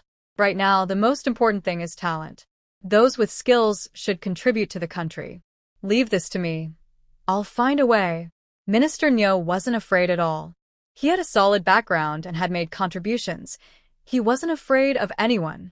Tang Nian thought for a moment and then shared old Zhang's name. She had a good impression of Minister Niu. He seemed to be an upright person. If she misjudged him and Minister Niu acted against old Zhang, she could still find a way to help the old man. Minister Niu carefully noted down old Zhang's name in his notebook and planned to start networking right away. Tang Nian was very satisfied with the meal, especially the crab with rice cakes. She hadn't had it in a long time and needed to find a way to raise crabs and seafood in her space to achieve seafood freedom. Minister Niu even personally arranged for them to stay at the guest house in the factory, which was very convenient since the turbine factory received clients daily. Stay here comfortably. If you need anything, just tell the staff or call me. Minister Niu left his phone number. He lived in the staff building at the factory, which had a phone. After settling everything, Minister Niu finally went home, feeling particularly light on his feet. Director Qian was even more cheerful, looking at Tang Nian with eyes much kinder than those of Tang's grandmother. Little Tang, little Shin, do you have any plans for the evening? Director Qian wanted to stroll around the streets. He had even brought a camera to take pictures. Being able to take photos in Hu City was a great honor for someone from a small county like Zhu City, especially something to show off. Let's take a walk at the Bund. What about you, Uncle Qian? The Bund in Shanghai is a must-visit tourist spot. Tang Nian had been there many times before, but she had never seen the Bund in the 1970s and wanted to check it out. She planned to visit the city god temple tomorrow. The Shanghai of the 1970s still had many buildings from the Republic of China, especially the old alleys. She wanted to take more photos because in a few decades, these old alleys might be gone forever. I want to go to the Bund too. You can help me take some photos. Director Qian was thrilled. He had been worried about not having anyone to take pictures. Excited, Director Qian didn't even realize he was being a third wheel. He was completely absorbed in the joy of taking photos. Indeed, ambitious Director Qian not only had a cute name, but also a love for beauty. His favorite thing was taking pictures. He always brought his camera when going out to capture memories. He had about 10 photo albums at home and even bought a large box to store them. If Director Qian lived in the smart era, he would definitely post dozens of selfies on social media every day. Tang Nian changed into a new outfit, brought her camera and film. With Shun Xiao driving, the three of them quickly arrived at the Bund. The Bund in the 1970s didn't have the colorful lights of later years. It looked a bit gray, but was the purest natural beauty. There were many pedestrians, including couples clearly in love. No wonder the Bund is called Lover's Beach. It truly is a great place for romance.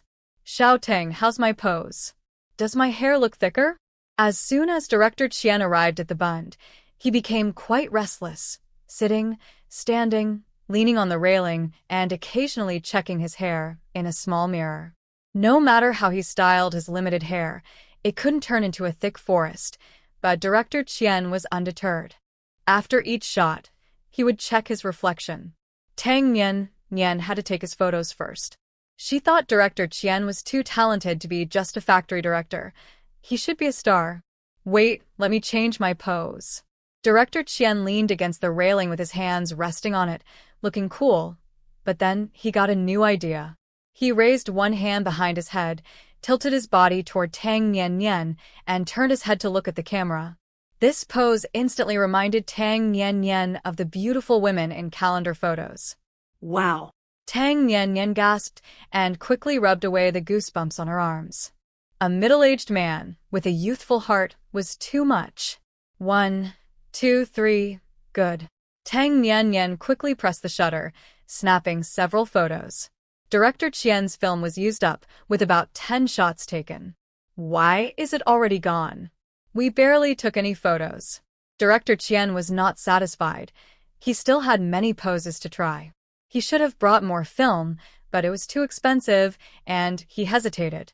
Tang Nian couldn't help but smile. She and Shin Xiao hadn't taken a single photo. They had only helped him, and he still complained about not taking enough. Uncle Qian, can you take a picture of me and Shin Xiao? Tang Nian handed her camera to him and pulled Shin Xiao away to find a spot. Xiao Tang, your camera is nice. How much was it? Tang Nian's camera was a vintage model. There was a trend for retro items like watches, cameras, sewing machines, and bicycles. She had collected quite a few during the apocalypse. This camera was a vintage Seagull DF-1 with an advanced lens that clearly indicated it was high-end. Director Qian recognized it immediately and couldn't take his eyes off it. For 76, Tang Nian mentioned the price. She had seen the same model at the department store for that amount. It was considered a luxury item for that era. The Seagull DF-1 was released in 1971 and sold for 476 yuan. Regardless of the era, those who could afford cameras were generally wealthy. Ordinary people couldn't indulge in photography. Director Qian gasped. His monthly salary was 180 yuan, which meant he would need nearly 3 months' salary without eating or drinking to afford it. Sigh. Uncle Qian, take good photos for us, and I'll let you borrow it later. Tang Nian called out. She had many of these cameras and planned to give him one as a birthday gift before heading to Shanghai. Make sure you keep your word. Director Qian beamed and began directing them on how to pose. Xiao Shen, lean a bit to the right. Xiao Tang, you lean to the left. Smile. Don't look so serious. Xiao Tang, tilt your head a little toward Xiao Shen. Yes, just like that. With Director Qian's guidance, they took several group photos.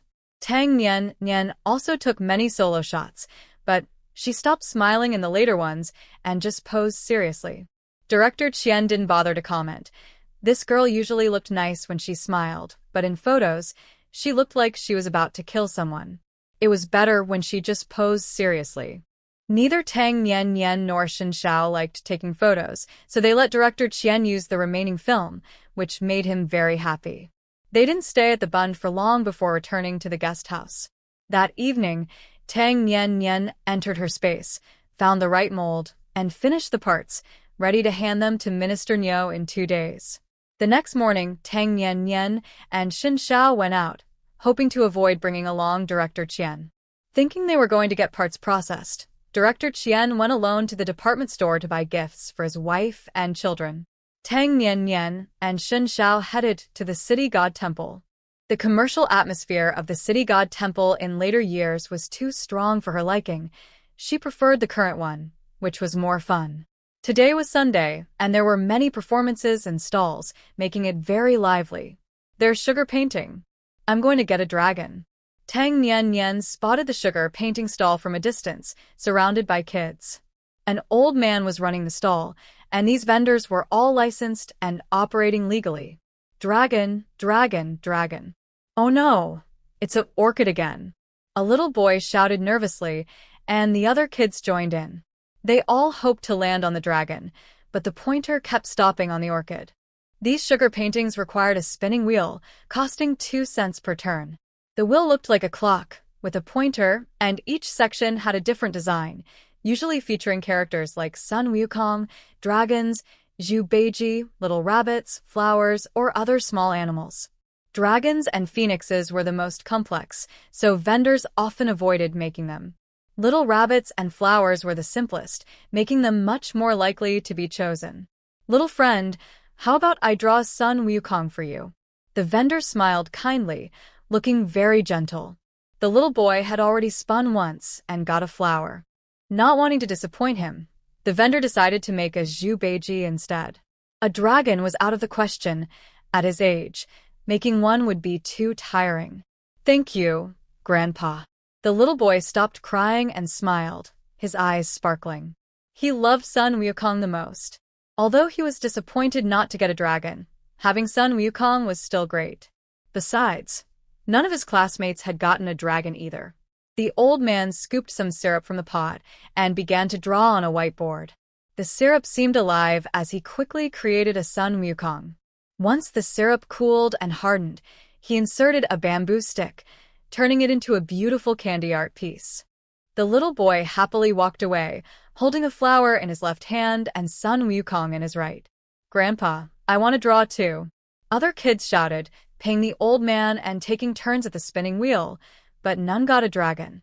The best they got was Sun Wukong. The old man remained cheerful and patient. After all the kids had their turns, Tang Nian approached, handing the old man 50 cents, which startled him since he didn't earn that much in a day. "Miss, you gave too much. It's 2 cents per turn." The old man returned the 50 cents to Tang Nian and pointed to the spinning wheel, encouraging her to try. "Just draw a dragon and a phoenix." Tang Nian said calmly, but her expression was serious and her voice cold. The old man felt a bit scared, thinking she was angry. He trembled slightly, not daring to speak or take the money, his hand frozen in the air, creating an awkward silence. 3 seconds passed. The old man felt like a year had gone by. His hand wasn't tired, but he was getting more anxious. This pretty girl looked like she could be dangerous, making him uneasy. "Miss, how about you take a turn?" The old man gathered his courage, but still didn't dare take her money. His little stall was hard to maintain, and if this girl reported him for overcharging, he could lose everything. "Just draw." Tang Nian was getting impatient. Didn't the old man know if the wheel could land on a dragon or a phoenix? She knew this trick from her past life. No one could get a dragon or a phoenix unless the vendor wanted them to. The pointer was made of iron, and if the old man used a magnet, he could control where it pointed. The previous boy had clearly landed on a dragon, but the pointer had moved back a bit, just the old man manipulating it. Tang Nian saw through it, but didn't care to argue over a few cents.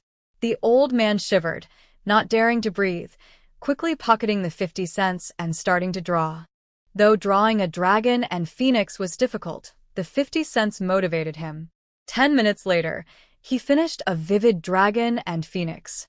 Tang Nian handed the dragon to Xin Xiao and kept the phoenix for herself. This was called a harmonious pairing. "How lucky." "Miss, what about the money?" The old man nervously took out the 50 cents, not daring to accept it. He wanted to suggest she give him 10 cents instead, but before he could speak, Tang Nian pulled out another 50 cents and handed it to him. The old man was taken aback. He hadn't meant that. But by the time he realized it, Tang Nian and Xin Xiao were already gone. Looking at the 2 50-cent bills in his hand, he felt a mix of emotions but soon became happy again. This beautiful girl was fashionable and wore a watch. She surely had money and wouldn't report him, right? No wonder his left eyelid had been twitching all morning. He had indeed struck it rich. A fairy has fallen from the sky. The delighted old man hummed a tune and treated himself to a bowl of luxurious scallion oil noodles, something he had never splurged on before. Soon, Xin Xiao finished the dragon and phoenix, and on the way, they came across a stall selling tiger paw snacks. Tang Nian had always wanted to try them, but this old-fashioned snack could only be found in old alleys, and her busy work schedule never allowed her the time to buy them. Thus, the tiger paw snack became an obsession for her, always wanting to know what it tasted like. 5 cents each. How many do you want, miss? The vendor was a cheerful woman with short hair, warmly greeting them. 2. Tang Nian took out a dime, and the woman wrapped 2 freshly made snacks, still warm and smelling delightful. They looked quite good, and the reason they were called tiger paws was that they resembled tiger claws when baked, but they were actually just baked flatbreads. Tang Nian took a bite. It was dry yet fragrant, with a subtle taste. It was nice, but not to her liking. She didn't like dry food that stuck in her throat. After just one bite, she handed it to Xin Xiao, unable to swallow it. Xin Xiao was not picky and had a big appetite, finishing the 2 dry tiger paws in just a few bites, then drank most of a big jug of water. He was definitely a great boyfriend for home and travel. She wouldn't have to worry about leftovers anymore. Great sage Sun Wukong, subduing demons and showing skills, with the magical golden staff, thrice defeating the white-boned spirit.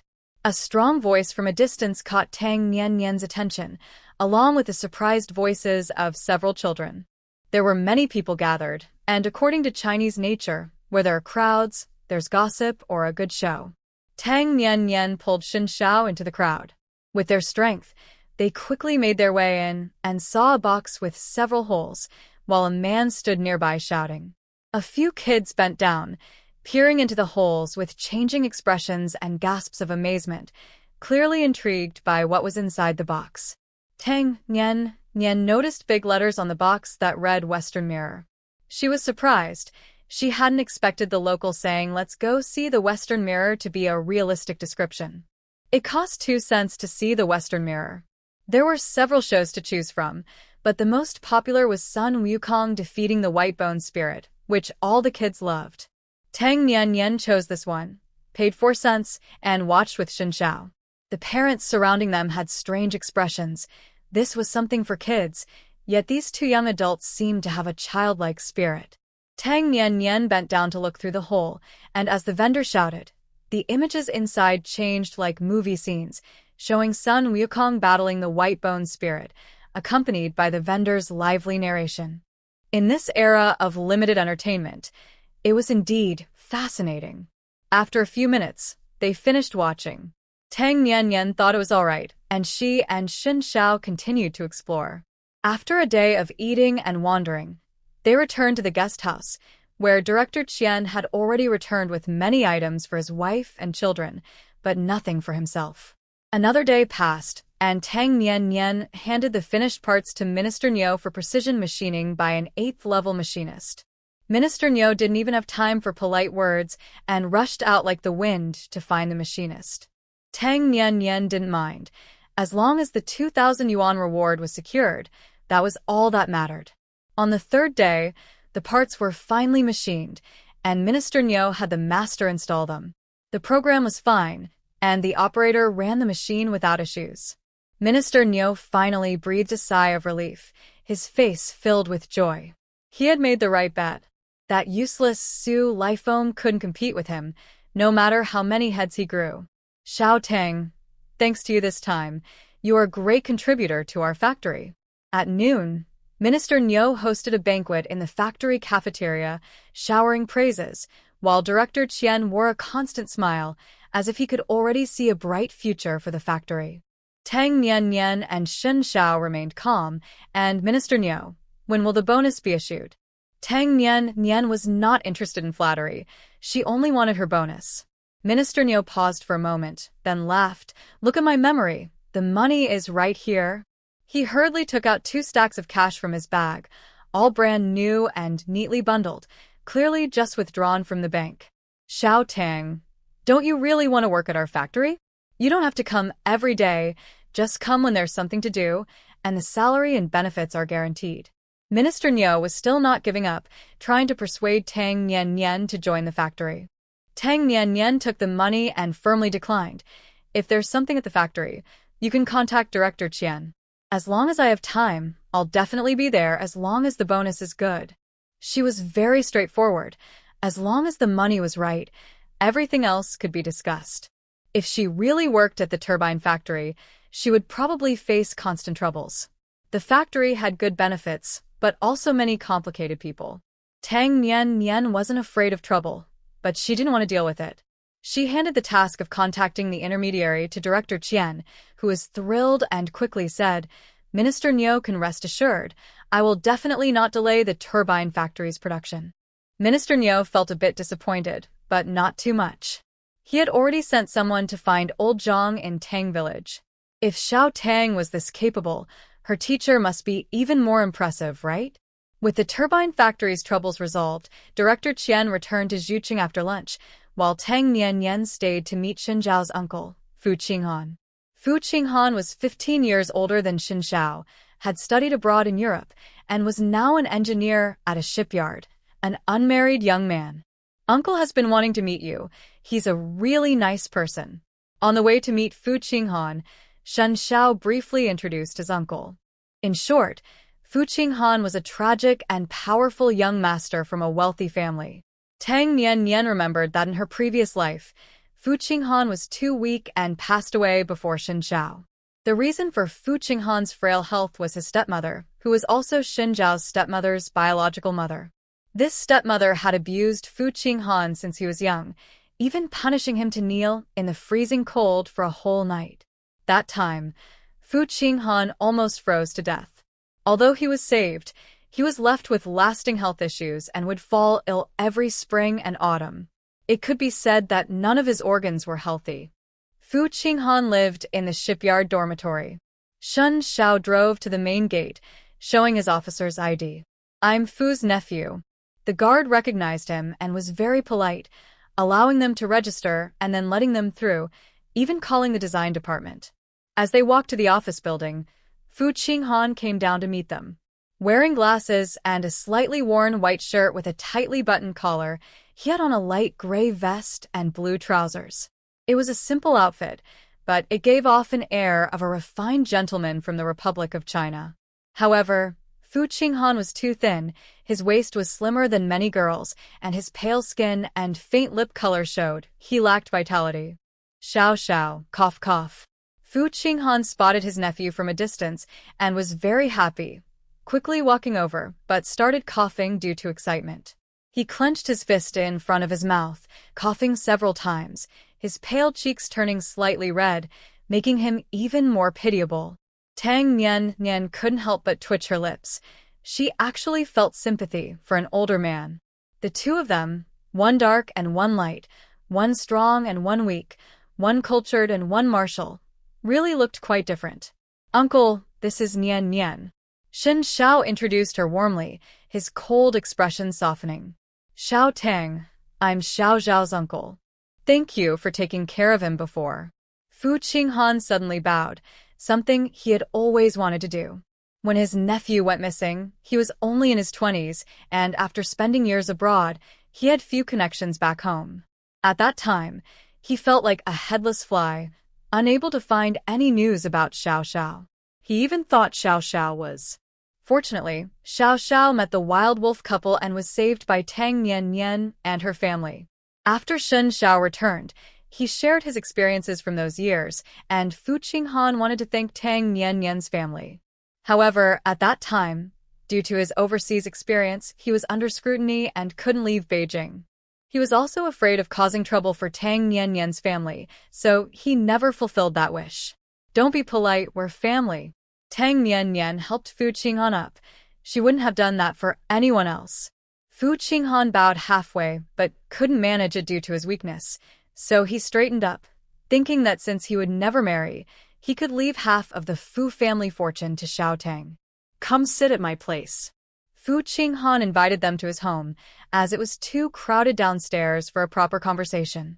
The dormitory building at the shipyard was quite nice, and since Fu Qinghan was an important technical staff member, he had good treatment, receiving a 3-bedroom apartment with a private bathroom and shower. However, the room was simply furnished, with just a table, chairs, and a bed, along with 2 large desks filled with books, mostly related to shipbuilding. Tang Nian took a quick glance and knew they were all technical materials. "Would you like coffee or tea?" Fu Qinghan asked with a smile. "Coffee." Tang Nian replied without hesitation. She preferred coffee over tea. However, in this era, even if one had money, it was hard to buy coffee unless using foreign exchange coupons at overseas Chinese shops. But foreign exchange coupons were very precious, only given to families of overseas Chinese when they received foreign currency or to foreign workers in China. Some families of overseas Chinese would sell a few foreign exchange coupons on the black market, but the quantity was limited. Tang Nian had coffee in her space, along with a coffee machine and coffee beans, but she was too lazy to make it herself and had been drinking instant coffee, which was far inferior to freshly ground coffee. Fu Qinghan took out the coffee machine. Having studied in Europe, he had developed a taste for coffee and bread. Before long, the rich aroma of coffee filled the room. Tang Nian took a deep breath. It was a scent she hadn't smelled in a long time. "Here, try my brew." Fu Qinghan made 2 cups, one for himself and one for Tang Nian, while Shen Xiao got malted milk. He couldn't bear to give Shen Xiao coffee. Coffee beans were hard to come by, and he spent all his foreign exchange coupons on them each month. Plus, Shen Xiao would gulp down anything in one go. Shen Xiao also didn't like the bitter drink. He couldn't understand why his uncle liked it when sweet malted milk was so much better. "It smells great." Tang Nian took a sip and genuinely praised it. The taste was amazing. "I'm glad you like it." Fu Qinghan smiled happily. After finishing a cup of coffee, Shen Xiao suggested they leave. Fu Qinghan was busy with work, and since his health wasn't good, taking up too much of his time would mean he'd have to work overtime at night. "Nian, this is for you." Fu Qinghan went into the bedroom and came out a while later, holding a black cross, but it was only half, looking like a pendant. This is the key to the Fu family's treasure. The blueprint is with Xiao Xiao. You all keep it. Fu Qinghan handed the key to Tang Nianyan. He was indifferent to material possessions and had no plans to get married, so it was better for Xiao Xiao and Nianyan to have this treasure. Uncle, I'll keep it for you and give it back once we find the treasure. Tang Nianyan didn't want it. The Tang family's wealth was enough for her to live comfortably for many lifetimes. I don't need it. My salary is more than enough. You keep it. Fu Qinghan smiled and declined. He had low material desires, except for a few high standards in food and clothing. However, he could wear a good quality outfit for over a decade and ate very little. With his monthly salary of over 100, he rarely spent it all. Tang Nianyan didn't argue with him, knowing she would return it to Fu Qinghan after they found the treasure. Even if Fu Qinghan didn't want it, he would eventually have a wife and children, and she wanted to avoid any misunderstandings. After all, Fu Qinghan was the only family member of Xin Xiao, and she valued that relationship, not wanting money to create distance. Fu, there's a call for you from Beijing. Someone shouted from downstairs. I'm coming. Fu Qinghan responded and told Xin Xiao, it should be a reply about the investigation you asked me to do. The three of them went downstairs together, and Fu Qinghan went to the office to take the call. A few minutes later, Fu Qinghan rushed out, looking very angry. We have leads on the Liu family. Liu's uncle, who claimed to be anti-Japanese, was actually a traitor who helped the Japanese kill many anti-Japanese fighters and innocent civilians. Although the Liu family didn't openly act as traitors, they secretly did many things for the Japanese. Tang Nianyan's face darkened. She suspected the Liu family had questionable backgrounds, thinking they might just be capitalists, but she never imagined they were traitorous lackeys. Darn it! Influenced by Tang Qingshan, her grandfather, she hated traitors the most. The Liu father and daughter deserved what they got. What are you planning to do, Xiao? Fu Qinghan asked. Report them. Xin Xiao said without hesitation. There was no need to go easy on traitorous lackeys. The Zhou family might intervene, so be careful. Fu Qinghan warned, a bit worried. The Liu family had recently allied with the Zhou family, making them harder to deal with. I'm not afraid. The Zhou family is on the verge of collapse. Tang Nianyan said coldly. Old Zhou drank her special tea and wouldn't last until next year. Once he was gone, none of the Zhou family's useless members could hold up. Hearing that the Zhou family was about to fall, Fu Qinghan felt relieved and prepared to get back to work. Xin Xiao took out a bottle of pills made from spiritual spring water and told Fu Qinghan to take them daily. Xiao, which divine doctor made these? They work really well. I've felt much more energetic and clear-headed lately. Fu Qinghan praised the pills. He had seen countless doctors, both Chinese and Western, but none had helped much. Only these pills showed significant effects. He felt much stronger and had fewer episodes. The divine doctor lives in the countryside and doesn't want to be disturbed. I'll get more for you once you finish these, Xin Xiao casually replied. Fu Qinghan returned to his office to work, while Xin Xiao and Tang Nianyan headed back to his city. There are still many coffee beans at the estate. You should give some to Uncle later. On the way back, Tang Nianyan talked about coffee and planned to plant a few trees in her space, along with cocoa trees, so they could enjoy chocolate and coffee freely in the future. Sure. Xin Xiao nodded. They didn't return to the guest house, but went to the military district first to arrange a room before meeting Ming Jinqing. When Xin Xiao and Tang Nianyan appeared at the military district, they stunned many people along the way. The cold and distant Xin Xiao actually had a girlfriend? And such a beautiful one at that. Where was the justice in that? That day, the men in the military district were envious and jealous, while the women felt heartbroken, making it an eventful day. Tang Nianyan remained calm under the surprised gazes, acting gracefully until they reached Ming Jinqing's office. Report. Xin Xiao knocked on the door. Come in. A rough voice came from inside. Xin Xiao pushed the door open, and Tang Nianyan followed. You're back? Just in time for a mission. Ming Jinqing initially didn't notice Tang Nianyan and spoke to Shen Xiao, as usual. Halfway through, he saw Tang Nianyan's bright eyes and was taken aback. Wow. No wonder this kid didn't like his daughter. He found a fairy instead.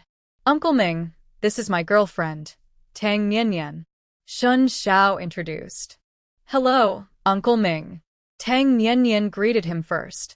Hello, please sit.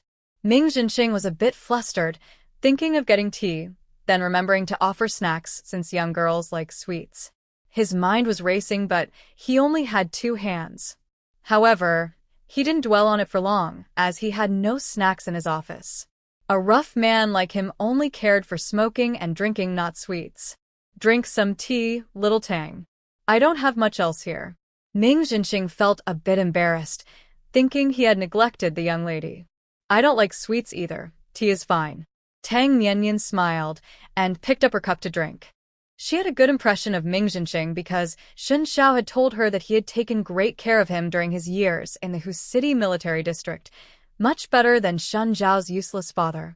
Uncle Ming, did you write that calligraphy on the wall? Tang Nianyan pointed to a piece of calligraphy on the opposite wall. Ming Jinqing instinctively turned his head, and she quickly added a few drops of spiritual spring water to his teacup. Haha, someone gave it to me. I can't write such beautiful characters. Ming Jinqing laughed heartily. As a rough man, his writing was barely decent. Did little Tang and Shen Xiao know each other since childhood? Ming Jinqing was very interested in Shen Zhao's childhood and asked about Tang Village. Tang Nianyan answered simply, chatting and drinking tea. Before long, Ming Jinqing finished a cup of tea. Hey, today's tea tastes especially good. Ming Jinqing muttered to himself, noticing a unique sweetness in the tea that made him keep drinking without stopping. I think it's great too. Maybe it's the water in Hu City. Tang Nianyan smiled and took a big sip from her cup. Maybe. Ming Jinqing didn't think much of it and poured himself another cup. After it cooled, he took a big sip, but felt it wasn't as sweet as the first cup. It must be the tea leaves. He would ask his wife where to buy them so he could get them in the future. The Zhou family has been unstable lately.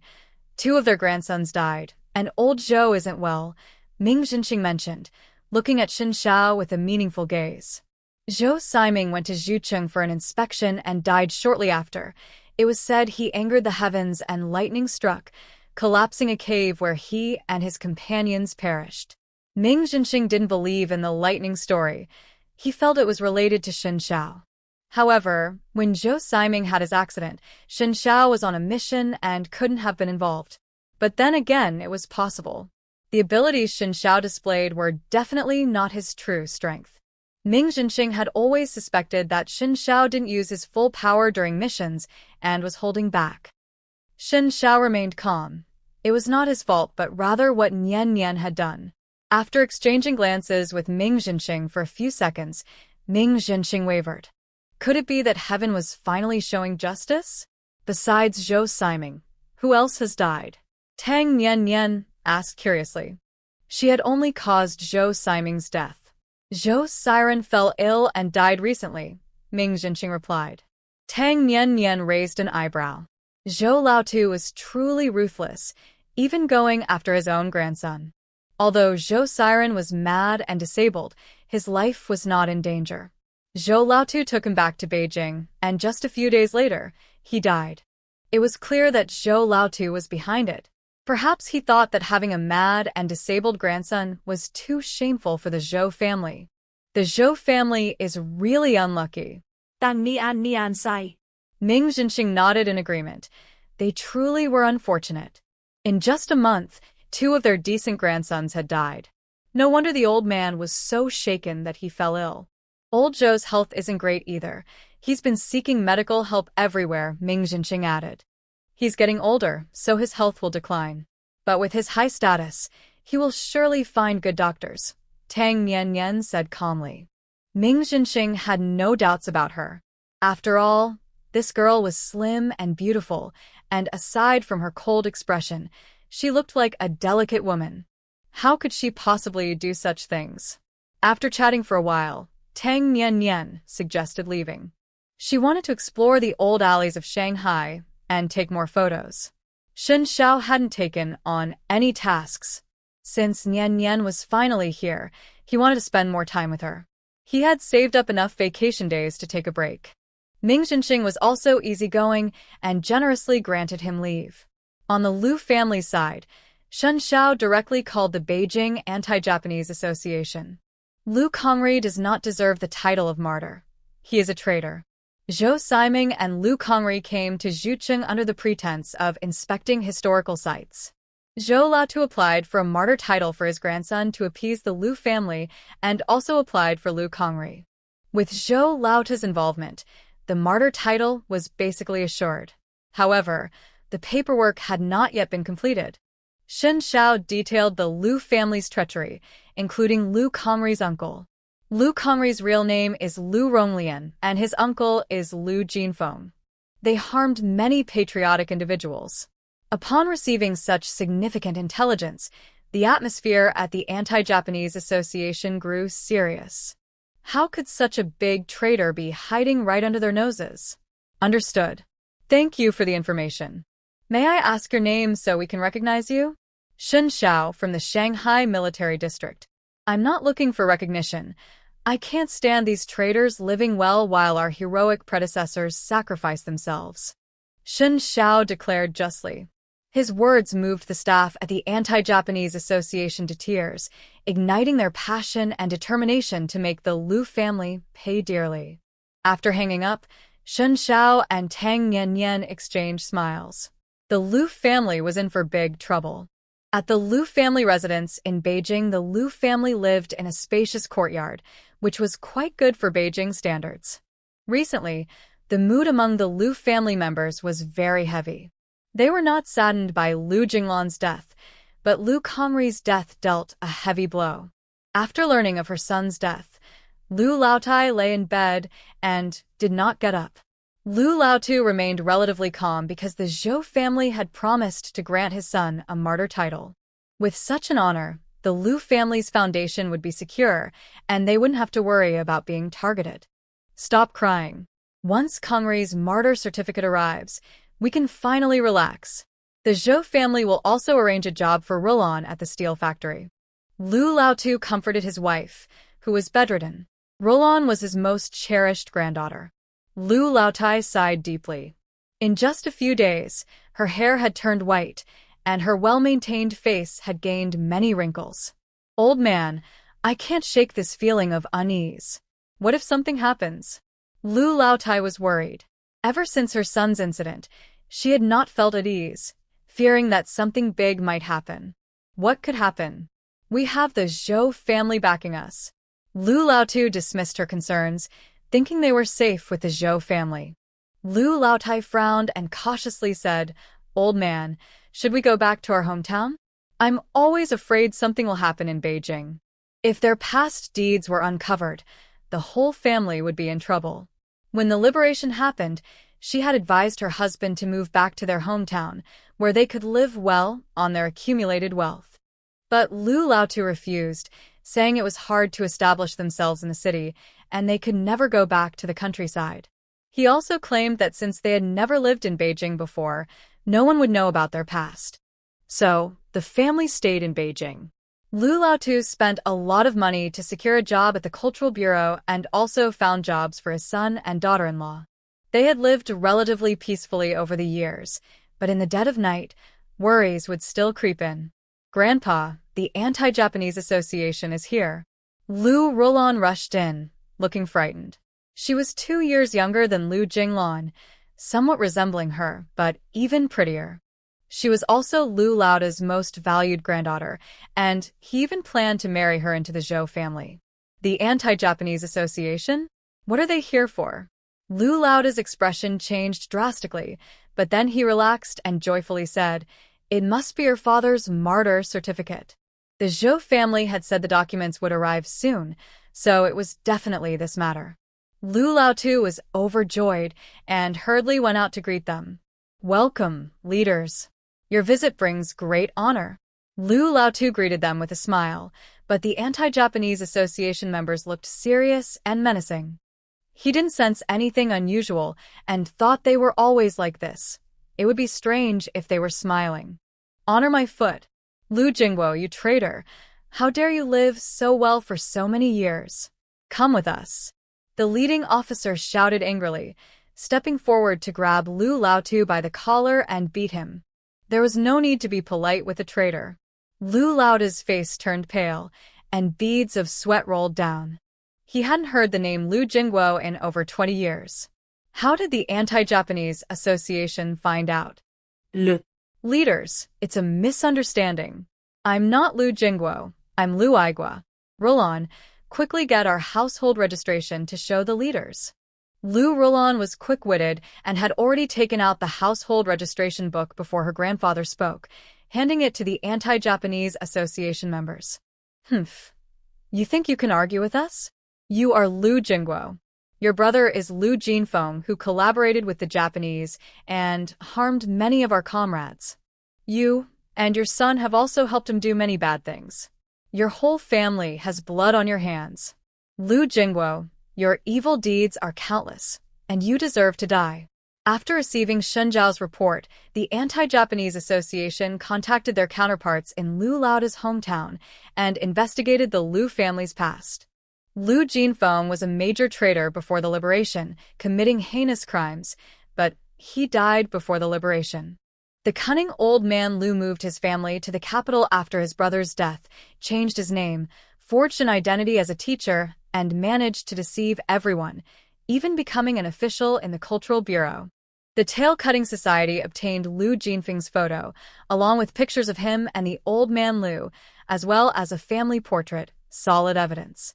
When the old man Lu saw the photos, his face turned pale, and he looked as if all his energy had been drained.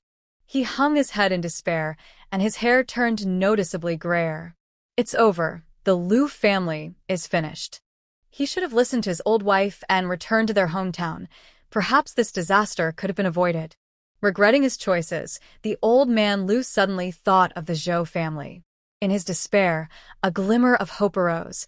If the Zhou family was willing to help, the Lu family would surely be safe. The Tail-Cutting Society took everyone from the Lu family and confiscated their belongings. They even found about 10 boxes in the Lu family's basement, filled with gold, silver, and jewels. Dog traitor. How could he plunder so much from the people? Ugh. The members of the Tail-Cutting Society were filled with righteous anger and showed no mercy to the Lu family. Regardless of gender, they all received shaved heads. Even Lu Rulon was not spared. The heavens want to destroy us. The frail old lady Lu could barely stand with her granddaughter's support. After having her head shaved by the Tail-Cutting Society, she couldn't catch her breath, her eyes rolled back, and she died. Grandma. Lu Rulon cried out in sorrow, but the old lady Lu was already gone. The Tail-Cutting Society was indifferent to the old lady's death, even thinking it was a good thing. Why should a dog traitor live? The Lu family was imprisoned on charges of treason, and no one was spared, including the married daughters of the Lu family. Their husbands immediately divorced them upon hearing the news, cutting all ties. It had only been 2 days since Shen Xiao made the phone call to report them. Shen Xiao received news from the capital and informed Tang Mianyan. The Tail-Cutting Society in the capital is quite efficient. Tang Mianyan praised them, noting that not everyone in the Tail-Cutting Society was like He Jisheng. Some were quite capable. "What about the Zhou family?" she asked. They were criticized from above. If it weren't for Zhou Laotu's poor health, they would have faced severe punishment. Shen Xiao laughed. Zhou Laotu had applied for martyr status for the Lu family and maintained close ties with them, which angered the authorities. Additionally, the Zhou family had been acting arrogantly in recent years, especially Zhou Siren and his cousins, who had done many unscrupulous things, leading to dissatisfaction with the Zhou family. The Zhou family was now in a precarious situation, and many were eager to take advantage of their downfall. Zhou Laotu's weak health couldn't withstand so much pressure, and he felt even more ill. Zhou Laotu is about to kick the bucket. Tang Mianyan was very happy. This old man might not last until the new year. In her past life, the Zhou family had caused the Tang family and her biological parents to suffer greatly, and now she was returning the favor. In a good mood, Tang Nianyan decided to visit a department store. She wanted to buy some sanitary pads, which were unavailable in Zhucheng, only found in the overseas Chinese store in Huqing, and she needed to use foreign exchange coupons to buy them. She had sanitary pads in her space, but they were different from the current ones. The current ones didn't have wings, so she needed to buy some for outside use. Shen Xiao didn't drive but rode a bicycle, taking Tang Nianyan along. To satisfy Tang Nianyan's desire to take pictures of the old alleys, Shen Xiao deliberately navigated through various alleys. Tang Nianyan was busy taking photos, enjoying herself, and even took several pictures of the old water supply shop, which was rarely seen in later years. The old water supply shop was not just a place for hot water, it was also a tea house, entertainment venue, storytelling spot, and bathhouse, a comprehensive leisure place in the hearts of the people from the old city. "Be careful!" Shen Xiao suddenly shouted, swerving the bike to the side. Tang Nianyan quickly grabbed the back seat, her toes touching the ground, and they both steadied themselves. However, the man in front didn't react as quickly and fell to the ground. "Comrade, are you okay?" The man lying on the ground didn't get up for a long time. Shen Xiao called out a few more times, but the man remained unresponsive. Tang Nianyan raised an eyebrow. Could he be faking it? She crouched down and saw that the man's pale face was covered in cold sweat, realizing he wasn't faking it but was suffering from low blood sugar.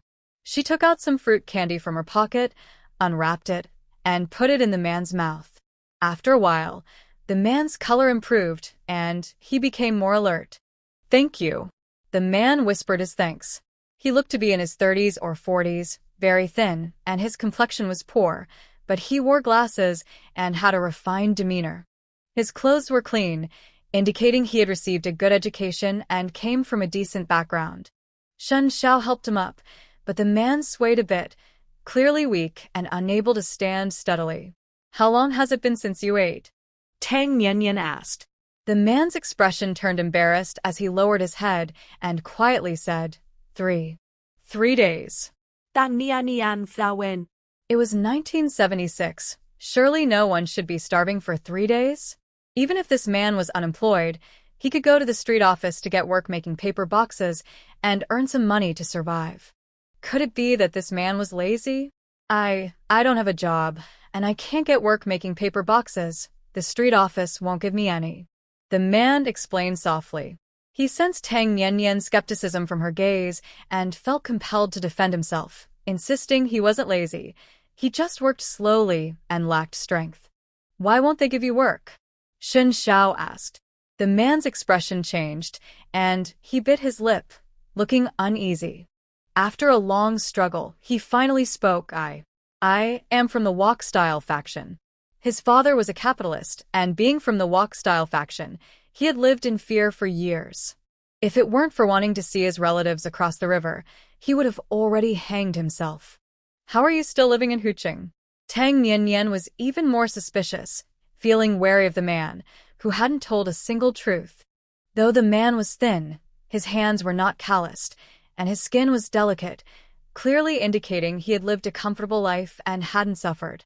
If he were truly from the Wok-style faction, he would have been sent to a farm for re-education like old Zhang, not living so easily. "I'm not lying. If you don't mind, please come to my house for some tea. I can explain," the man urged, anxious not to have his character misunderstood by his benefactors. By now, a crowd had gathered, making it inconvenient to talk. "Lead the way," Tang Nianyan said. The man was taken aback, not immediately responding, as he thought they wouldn't agree. After all, his identity was too sensitive. People despised him, and even his relatives avoided him like the plague. "Are you deaf?" Tang Nianyan said impatiently, and only then did the man snap back to reality, almost falling over again in his excitement. Shen Xiao quickly caught him and, seeing he was truly weak, took out a piece of chocolate and put it in his mouth. The long-lost taste filled his mouth, and the man's eyes turned red. He turned away to wipe his eyes and said hoarsely, "My home is 3 alleys away. It will take half an hour to walk." In the end, Tang Nianyan led the way, while Shen Xiao ran behind them, and they arrived in about 10 minutes. The man lived on Nanhai Road, fictional, where the streets were lined with phoenix trees. It was June, and the leaves were lush and green, with stone gate houses and old Western-style buildings on both sides. Tang Nian remembered that this used to be the French concession area, a wealthy district where only those with status could afford to live.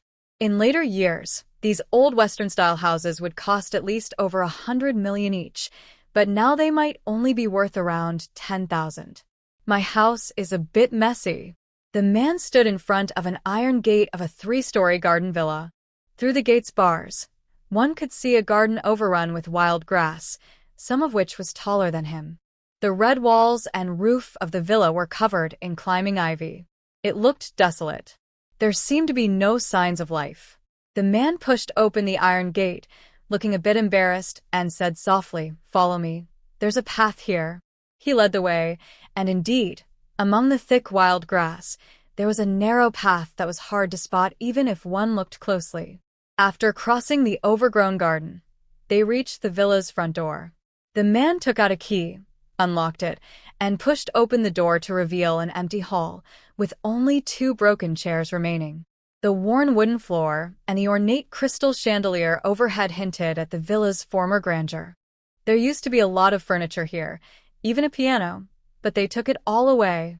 His tone was calm, but there was a hint of sadness. This was his childhood home, filled with memories of happy times with his parents. Now, it had turned into a desolate ruin, with his mother's beloved piano and his father's carefully crafted furniture gone. His parents were also gone. Only he remained, barely surviving. "My name is Du Iluan. Thank you both for saving me." Du Iluan introduced himself and bowed respectfully in gratitude. He hadn't eaten for 3 days and felt dizzy from hunger. There was no food in the house except for wild grass. In desperation, he thought about begging, but after walking through 3 alleys, he couldn't bring himself to ask for food. Though his family wasn't wealthy, he had grown up in comfort and never imagined he would one day have to beg for food. In the end, he couldn't bring himself to ask for help and fainted from low blood sugar. Before losing consciousness, he thought that dying might be okay. He could reunite with his parents. Living was truly exhausting, but he never expected someone would come to save him. After struggling in darkness for years, Du Iluan finally felt warmth and sunlight. He didn't want to die. He wanted to live because he had promised his parents that no matter how hard it got, he would keep going and find his uncle. Duila? The Du from Du Mu 1-2 and the Luan from Ethics? Tang Nian asked with surprise, looking closely. Yes, Duila nodded. Tang Nian glanced at his hands, which were long, fair, and very beautiful, clearly the hands of an artist. In his past life, Du Iluan was an internationally renowned painter and a best-selling author. She also knew that Du Iluan had never married because of his poor health. When he secretly tried to escape to the other side, he was shot by the water police and nearly lost his life. Fortunately, he was rescued by fishermen in Hong Kong, but his health suffered greatly, causing him to pass away before he turned 60. After his death, his work skyrocketed in value, with one piece selling for tens of millions at an auction. Tang Nian's eyes lit up. This down-and-out man was a human money printer. Du Iluan felt uneasy under her gaze, unsure if he had said something wrong that upset her. "Looking at your hands, you must be good at painting, right?" Tang Nian asked, needing to confirm. If he was indeed the money printer Du Iluan, she needed to invest. "I learned since elementary school. I'm okay," Du Iluan replied casually, but his thin back straightened with pride, and a hint of arrogance appeared on his pale face, clearly showing that painting was his forte. Tang Nian felt relieved and returned to a neutral expression, asking, "You said you're from the walking style school. Why didn't you go to the farm? Can this villa still be kept?" With Du Iluan's background, even if someone protected him, he shouldn't be living so comfortably. "I really am from the walking style school. My family has 6 properties in Shanghai. The other 5 were confiscated, leaving only this one. My parents helped some people during the war, some sacrificed, while others are still in important positions and helped a bit." Duila explained softly. In the empty living room with only 2 broken chairs, he offered them to Tang Nian and Xin Xiao, standing himself. Tang Nian firmly insisted he take a seat since he was a human money printer. She needed to treat him well. She casually wiped down a spot on the stairs and sat down. Xin Xiao also preferred not to sit on the broken chair and joined her on the stairs. Since they are in important positions, why didn't they help your family? Tang Nian asked, puzzled. It sounded like Du Yiluan's parents were patriots who helped many during the war. They shouldn't have been so unfortunate. Du Yilin smiled bitterly. They can barely take care of themselves. Keeping this house is already their best effort. If it weren't for their intervention, my parents and I would have definitely been sent to a remote farm. Though staying in Shanghai was tough, going to a farm was much worse, with almost no chance of returning alive. His parents were already weak. They barely survived in Shanghai. He couldn't imagine the suffering they would endure on a farm. At least in Shanghai, they had some dignity and didn't face too much torment. Tang Nian understood and encouraged him to continue. After my parents passed away, I was supposed to be sent to a farm. Du Yiluan chuckled at himself. He had prepared for anything, ready to go wherever they sent him. With his parents gone, he felt dead inside. He wouldn't have cared even if it was a farm in the northwest. But unexpectedly, fate had a different plan for him. Officials came to notify me several times that I was to be sent away. I packed my bags, ready to leave, and waited for 5 years. Du Yiluan chuckled at the absurdity of it. Why did they change their minds? Tang Nian asked, curious. It has to do with foreign exchange. My uncle went to the other side before liberation and has been living there.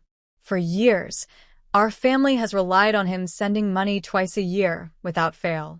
Du Yiluan explained, mentioning that 5 years ago, he was about to be sent away when the leader from the foreign exchange office came to deliver money and foreign exchange coupons, learning about his impending transfer.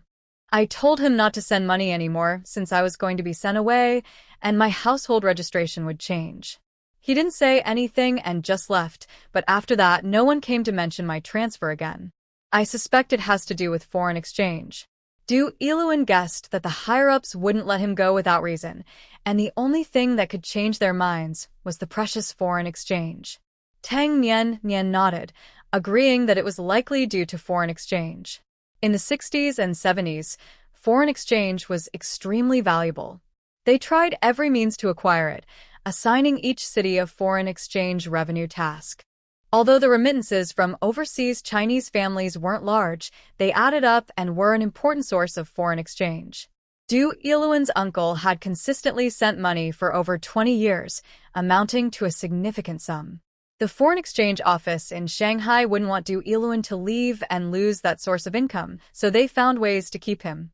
Tang Nian thought of something unreasonable and asked, "Since your uncle sends money every year, how come you are living in such poor conditions?" Foreign currency is very valuable now, and when converted to the local currency, it has great purchasing power. How could Du Yiluan be in a situation where he hasn't eaten for 3 days? My uncle sends money every June and December, but I didn't receive anything last year. I wanted the local authorities to help me find a job, any job, even cleaning toilets or making paper boxes, but they always made excuses. Du Yiluan's voice choked up. He just wanted a job opportunity, but even this small request seemed impossible. They want my house. They've asked for it many times, but I refused. I've lived here since I was a child. It holds all my memories with my parents. I don't want those people to move in.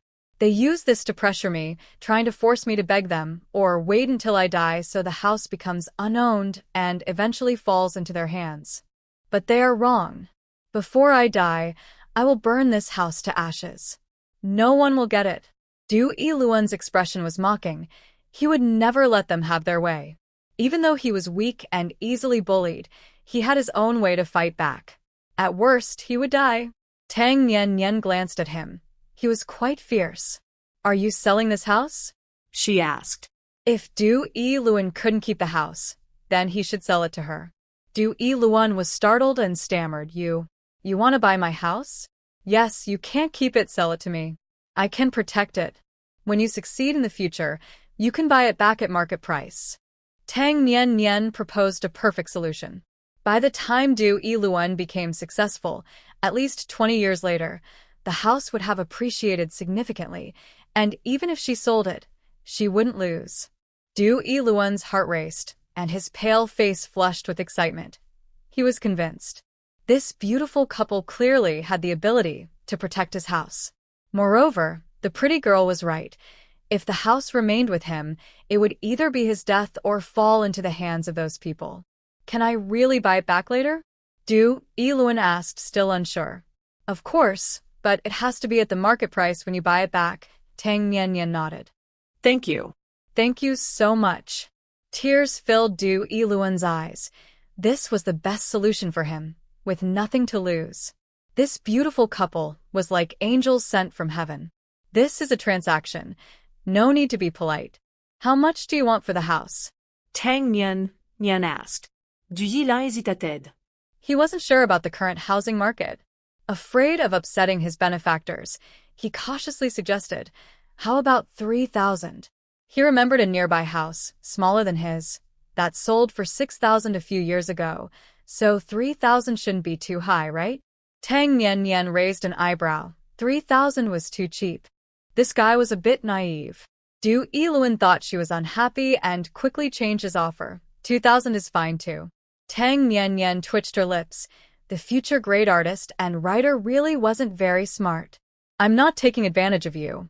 A house like yours is worth around 8,000 to 10,000. I'll give you 8,000 because I helped you today and even gave you chocolate. The favor is worth 2,000. How does that sound? Tang Nian spoke in a businesslike manner, her expression cold and her tone lacking warmth. She preferred clear transactions. No, that's too much. How about 5,000? Du Yiluan was shocked. He couldn't even imagine 8,000. And he wouldn't be able to spend that much money anyway. 8,000. Shall we go handle the paperwork now? Tang Nian interrupted him. What was agreed upon was 8,000. She wasn't short on money. Besides, she wanted to invest in this money-making machine.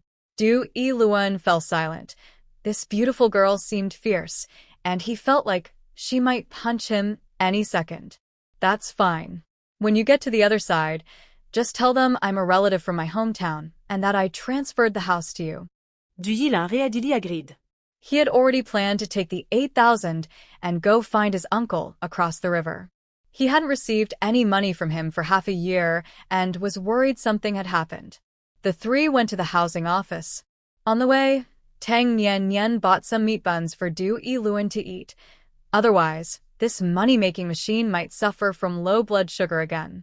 The paperwork at the housing office was not complicated and was quickly completed, changing the ownership to Tang Nian. Back at the house, Tang Nian took out 8 stacks of money and neatly laid them on the floor. Du Yiluan was very anxious. He had never seen so much money before. He wasn't excited. Instead, he felt scared. Having too much money could bring trouble. This person is called Ma San. He has a boat that can take you across the river. His fees are higher than others, but he guarantees safe arrival. You can look for him. Xin Xiao handed over a small piece of paper with Ma San's contact information. Ma San was a smuggler he met during a mission, a local with a fishing boat. Over the years, he had helped many people cross without incident. Xin Xiao had once saved Ma San's life, so as long as Du Yiluan mentioned his name, Ma San would surely help. Du Yiluan's expression changed, and his eyes flickered. How did these two know he wanted to go across the river? Would they report him? You can continue living in this house.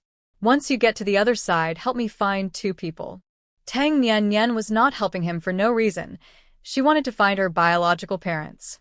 In her past life, her parents were also harmed by Lu Jinglan and the Zhou family.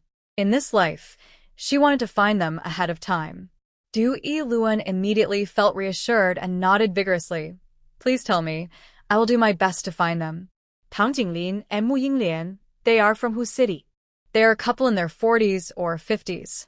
They have 2 sons. The eldest is 22 and the younger is 20. They should run a trading company. Tang Nian explained her parents' situation, but unfortunately, She didn't have any photos of them, so she could only give a general description. Are they from the Tang family that runs a dyeing factory? Duyila asked. Yes. Tang Nian not that. Her family used to run a dyeing factory and later opened a bank. Du Yiluan looked thoughtful. The Tang family was quite prominent back then, ranking in the top 10 in Hu City. This beautiful girl in front of him must be related to them. What should I say when I meet Tang Jinglin and his wife? Duyila asked. Tell them to find a way to attend the Canton Fair in October. Just say Tang Nian Nian is waiting for them there. Tang Nian Nian replied. She had thought it through. She could sneak across to find them. With her skills, she should be able to make it safely. But she didn't want to go to Hong Kong until she dealt with the Zhou, Fu, and Xin families. The only chance for Tang Jinglin and his wife to come over was the Canton Fair, held twice a year. Although communication was currently cut off between the two sides, overseas merchants would come to trade at the Canton Fair every year. Since Tang Jinglin ran a trading company, he would surely be able to secure an invitation. She would also find a way to secure a spot for the Canton Fair in the second half of the year to meet her parents. Du Yiluan understood that this girl named Tang Nian Nian must be the beautiful lady in front of him. Given her age, she should be the daughter of Tang Jinglin and his wife, right? Don't worry, miss.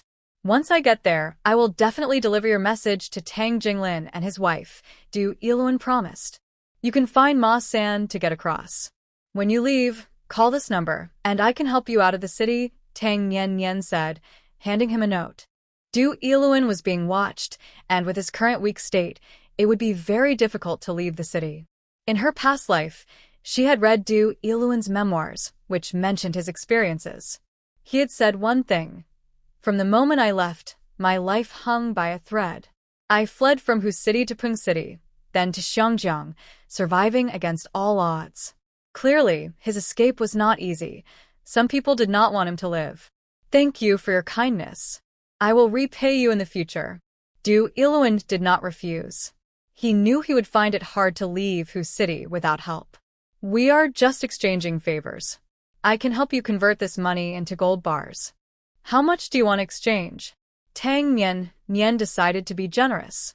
The currency was useless on the other side, but gold bars were valuable. I don't know how much Ma San charges.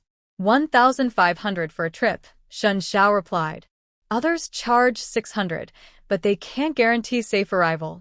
Many people are abandoned on the way or sold to undesirable places. Ma San's fee of 1,500 ensures you reach the Xiangjiang shore safely.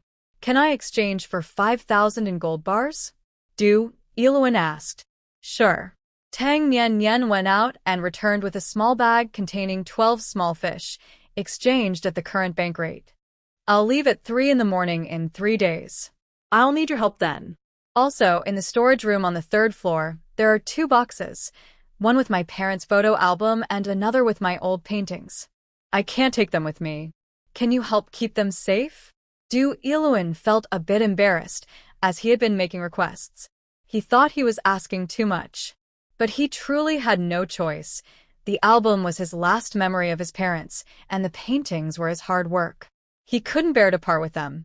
Sure, but I want half of the paintings in that box. Tang Nian didn't want to work for free. Du Yiluan's memoir mentioned that he regretted losing the album and paintings left in the old house. When he returned after achieving success, they were gone. Given his future worth, those paintings would surely be valuable if they still existed. Du Yiluan was surprised and shyly said, Miss, I've never even held an exhibition. My paintings aren't worth anything. His paintings were so poor they could barely be used for anything. What would she do with them? I know a bit about face reading. Looking at your face, you seem like a star destined for success. Your paintings will likely be worth something in the future, Tang Nian said directly. She didn't like to be vague. Du Yiluan was shocked. Honestly, he looked in the mirror every day and never saw any sign of greatness. How did she see that?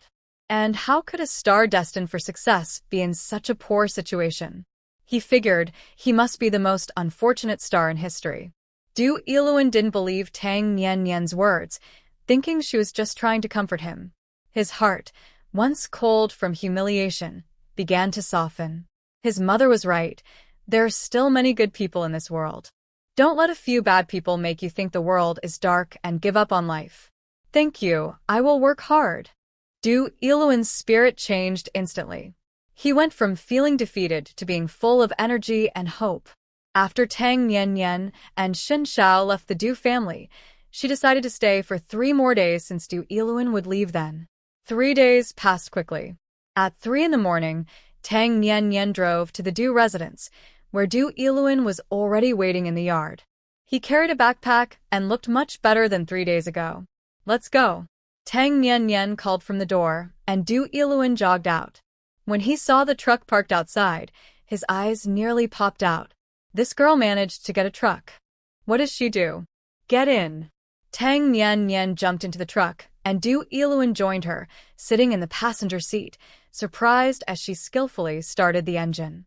I'm taking you out of Hu City to Zhejiang province to catch a train. I've already bought the ticket. In the past 3 days, Tang Nian had accomplished a lot. Du Iluan was a crucial link for her to meet her parents, and she needed to ensure he arrived safely.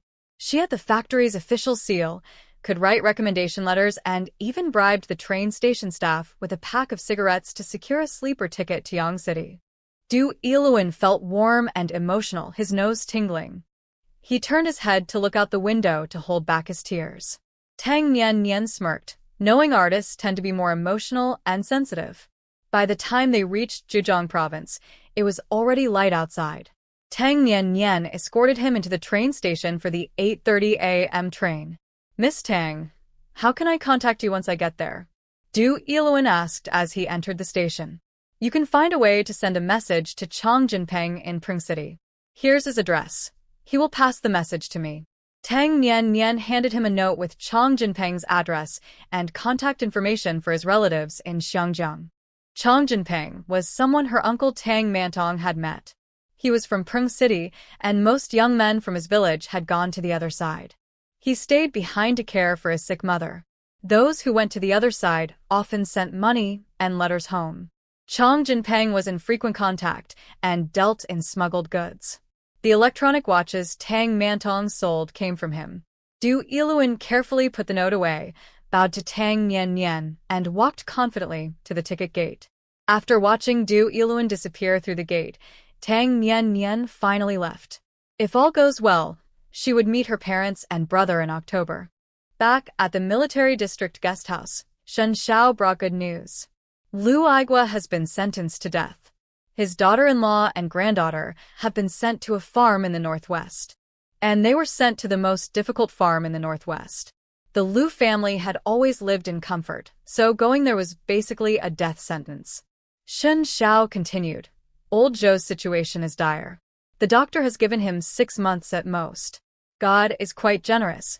Tang Nian and Shen Xiao exchanged smiles. Where is your family's treasure buried? Let's go get it early, and also collect Zhou's family treasure, Tang Nian said. Old Zhou had amassed a fortune over the years, and she couldn't let that slip by. Consider it compensation for her past life and the Tang family. The treasure is in Jixing, my grandpa's hometown. We'll go there at the end of the month. Shen Xiao thought for a moment, set a date, and once he finished his tasks, he would go to collect the treasure and deal a final blow to old Zhou. Okay. Tang Nian nodded.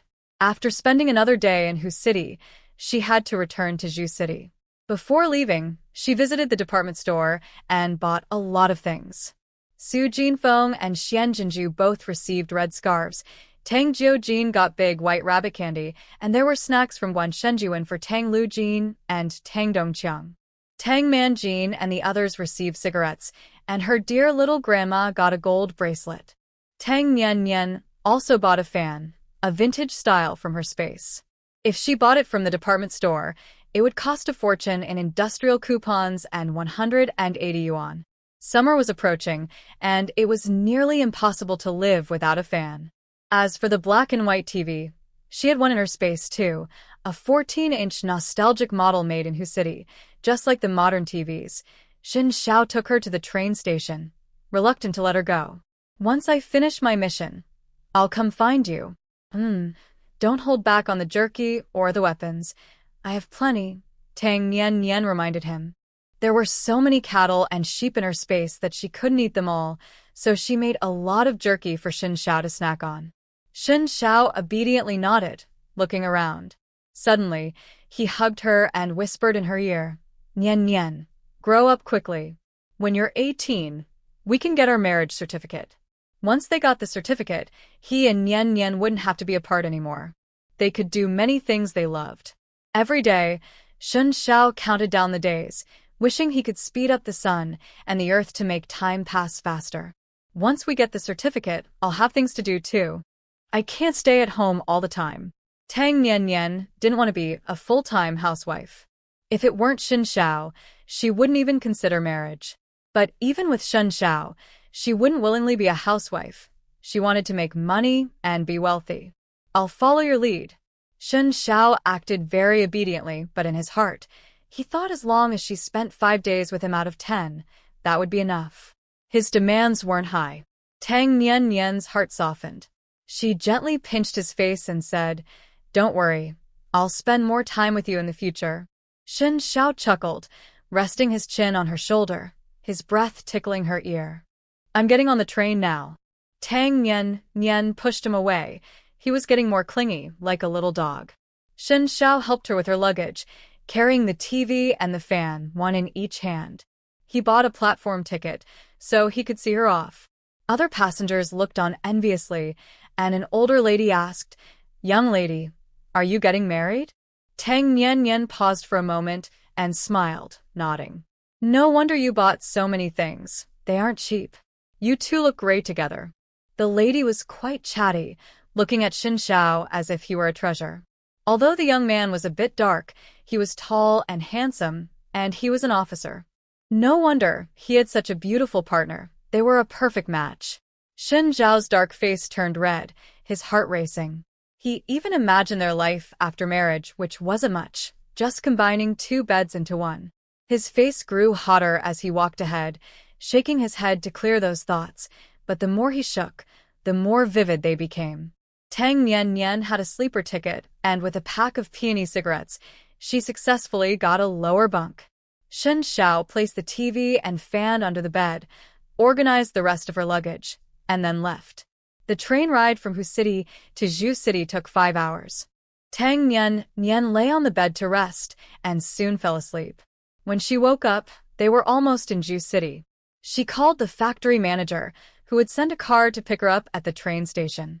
After exiting the station, Tang Nian spotted the driver, Xiao Qian, who greeted her warmly and helped carry her things.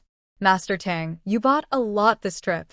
Xiao Qian was envious. He wanted to buy a TV too, but he didn't have a ticket.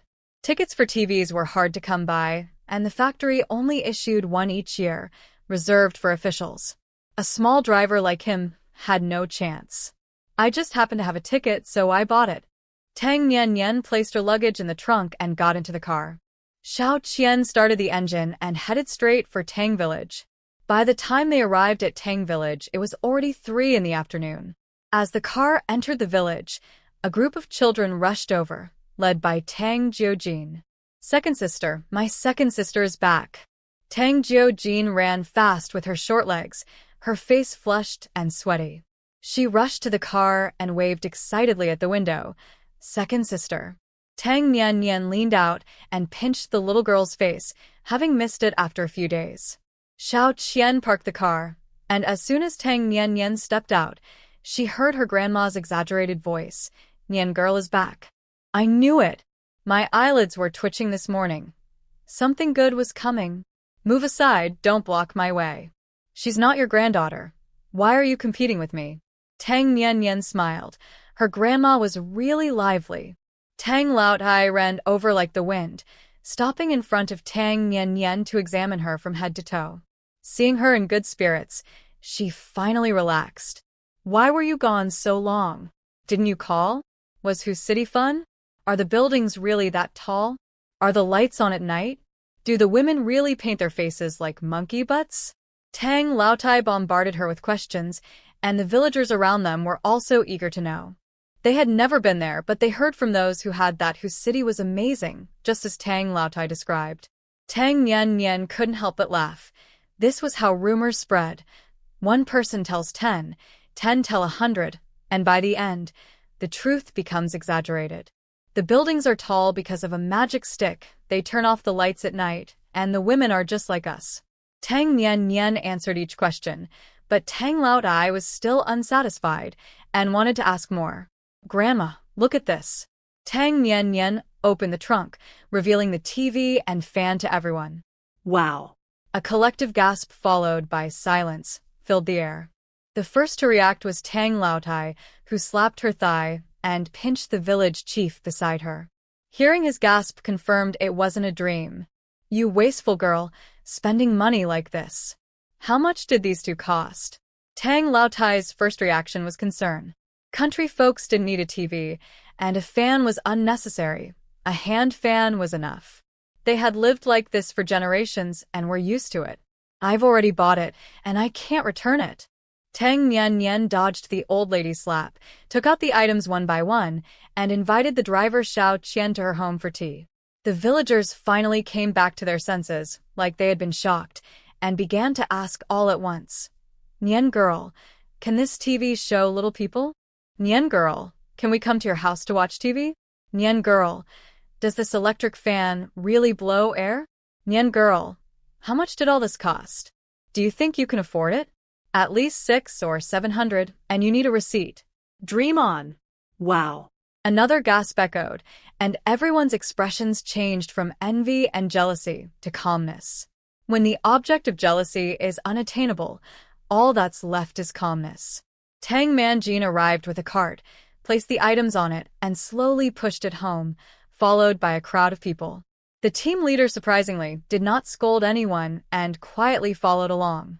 Because the team leader also wanted to see how the TV shows little people, he had lived for over 50 years and had never seen a TV before. Tang Nian also bought a power strip. Although the village had electricity now, there were no sockets, so she had to connect it herself, which was not a problem for her. In the 1970s, there was signal and power strips. It wasn't that backward. In no time, she connected the power strip, set up the antenna on the roof, and placed the TV on a table in the yard. She turned it on, and it started with static. As she adjusted the two antennas on top of the TV, the picture became clearer. On the rooftop antenna, Tang Nian found the opera channel, which was playing a performance by Master Yin Guifeng of Yu Opera Pan Chi Sua Chi. The villagers perked up, some even humming along. There really are little people, and they sing so well. How do these little people get inside? They must need water after singing for so long, right? Some villagers ran behind the TV looking for the little people, but after searching for a while, they couldn't find where the singing little people were. Tang Nian then brought out the fan, plugged it in, and turned it on. The metal blades spun quickly, and she pressed the oscillation button, letting the cool breeze reach everyone. This feels great. This wind is much stronger than a hand fan and doesn't tire you out. Your hands won't tire, but it uses electricity. The villagers' envy quickly faded. Even if they could afford a fan, they couldn't use it. It consumed too much electricity. They were already reluctant to use electricity for lighting, so how could they afford to use an electric fan? A hand fan is better. It doesn't use electricity, just a few shakes and you have a breeze. An old lady happened to have a fan in her hand and shook it a few times. Tang Nian looked over at the sound and saw the unique fan in her hand. Her eyes suddenly brightened. The fan was not a simple hand fan, but a beautiful round fan made of wheat straw, with embroidery in the center. Even if it wasn't used for fanning, it was a lovely piece of craftsmanship. Such handmade fans are rarely seen nowadays, and Tang Nian had never seen one before. She walked over to the old lady. "Six Grandma, can I see your fan?" "Sure. What's so special about this wheat straw fan?" Six Grandma was a bit confused. She had been using this old fan for years, and it was a bit worn out. She planned to make a new one this year. Tang Nian took the fan and admired it closely. Although it was old, the craftsmanship was exquisite, especially the embroidered magpie in the center, which was both beautiful and auspicious. Such craftsmanship is loved by foreigners. "Six Grandma, did you make this fan yourself?" Tang Nian asked. Yes, it's not difficult. 6 Grandma smiled. Every girl could make such little things. Thinking Tang Nian Nian liked it, she said, "This one is old. I'll make you a new one." Tang Lao Tai came over and said sourly, "You don't need to make one. I could make it with my eyes closed." "Nian girl, why do you want this?" Anyone with hands could make such a fan, and the embroidery was simple. Why should her granddaughter use someone else's fan? "Grandma, can you make this too?" Tang Nian Nian casually asked, recalling that she had indeed seen Tang Lao Tai use such a fan when she was young. Tang Lao Tai shot her a glare and huffed, "I could make this little thing with my eyes closed, with one hand." Tang Nian Nian twitched her lips. That was a bit exaggerated. Tang Lao Tai then asked, "What do you want this for? Now that we have electric fans, why would you want a hand fan?" "Grandma, can everyone in the village make this wheat straw fan?" Tang Nian Nian asked. Yes. Although Tang Lao Tai didn't understand her granddaughter's intentions, she still answered. Tang Jianshu knew his cousin was back and specially came over from the sock factory, arriving just as Tang Nian Nian was asking about the fan. He quickly grasped the key point and asked excitedly, "Nian Nian, does this wheat straw fan mean something good?" Nian girl wouldn't ask about a fan for no reason. Could it be that she had made a discovery in whose city? The villagers stopped watching TV and gathered around, eagerly watching Tang Nian Nian. "This wheat straw fan needs improvement. The embroidery should be more delicate, the handle should be carved with patterns, and the fan surface should be smaller, or we could weave designs into the fan surface. Third uncle, can you and the villagers come up with a few samples for me to see?" Tang Nian Nian didn't say she wanted to start a factory. She just thought the designs were too simple and needed more variety. She also remembered that the villagers were skilled in bamboo weaving. Old Master Tang Qingshan could weave beautiful cricket cages and various baskets from bamboo, and Tang Man Jin could do it too. Although his hands were rough, he could create beautiful bamboo crafts. The team leader nodded excitedly, promising to supervise the villagers in creating various new styles of wheat straw fans. Is there really a market for these wheat straw fans? No fool would buy them, right? Nian girl is being a bit unrealistic. Wheat straw fans aren't worth much. Who would spend money on them? Sure. Don't let anyone hear you. Some villagers had different opinions, thinking there was no market for wheat straw fans. After all, it was just a straw fan. Who would waste money on it? You don't understand anything. You've never even been in a car. What do you know? My Nian girl has been to whose city. Her brain is worth 10 of yours. Whatever you think of, she has already thought of it. Do you need to babble on? Tang Lao Tai exploded in anger. Although she also doubted that this old straw fan wouldn't even be bought by a fool, she absolutely wouldn't allow anyone to question her granddaughter. Even if Tang Nian Nian farted, she would hold her nose and say it smelled good. After being scolded by Tang Lao Tai, no one dared to disagree. Moreover, starting a factory wouldn't require them to spend money, and if it didn't sell, they wouldn't lose anything. Are we not working anymore? Just standing here waiting for something to fall from the sky? Are we going to starve during the new year? The team leader also got angry, scolding everyone, and the villagers scattered like birds, leaving no one behind. Except for the Tang family and the team leader's son. Nian girl, is there really someone who will buy this wheat straw fan? The team leader also had doubts. Foreigners love these little things. Third uncle, have the villagers come up with good-looking bamboo weavings, make them smaller and prettier, and then sell them to foreigners. Tang Nian Nian said. What is bamboo weaving? The team leader didn't understand. At that time, it wasn't called bamboo weaving, it was just called bamboo work. It's things made from bamboo. Tang Nian Nian explained simply, and the team leader's eyes lit up as he suddenly asked, do foreigners also sleep on cool mats? Isn't that obvious? Foreigners are hairy like monkeys. In such hot summer weather, if they don't sleep on cool mats, won't they die from the heat? Grandma Tang rolled her eyes in disdain, speaking very loudly. Although Grandma Tang had never seen a foreigner, she had heard her husband say that Grandpa Tang Qingshan had been to Shanghai when he was young and had seen many foreigners. However, what he said wasn't so exaggerated. He just mentioned that they had a lot of hair, blonde hair, blue eyes, and liked to eat rare beef.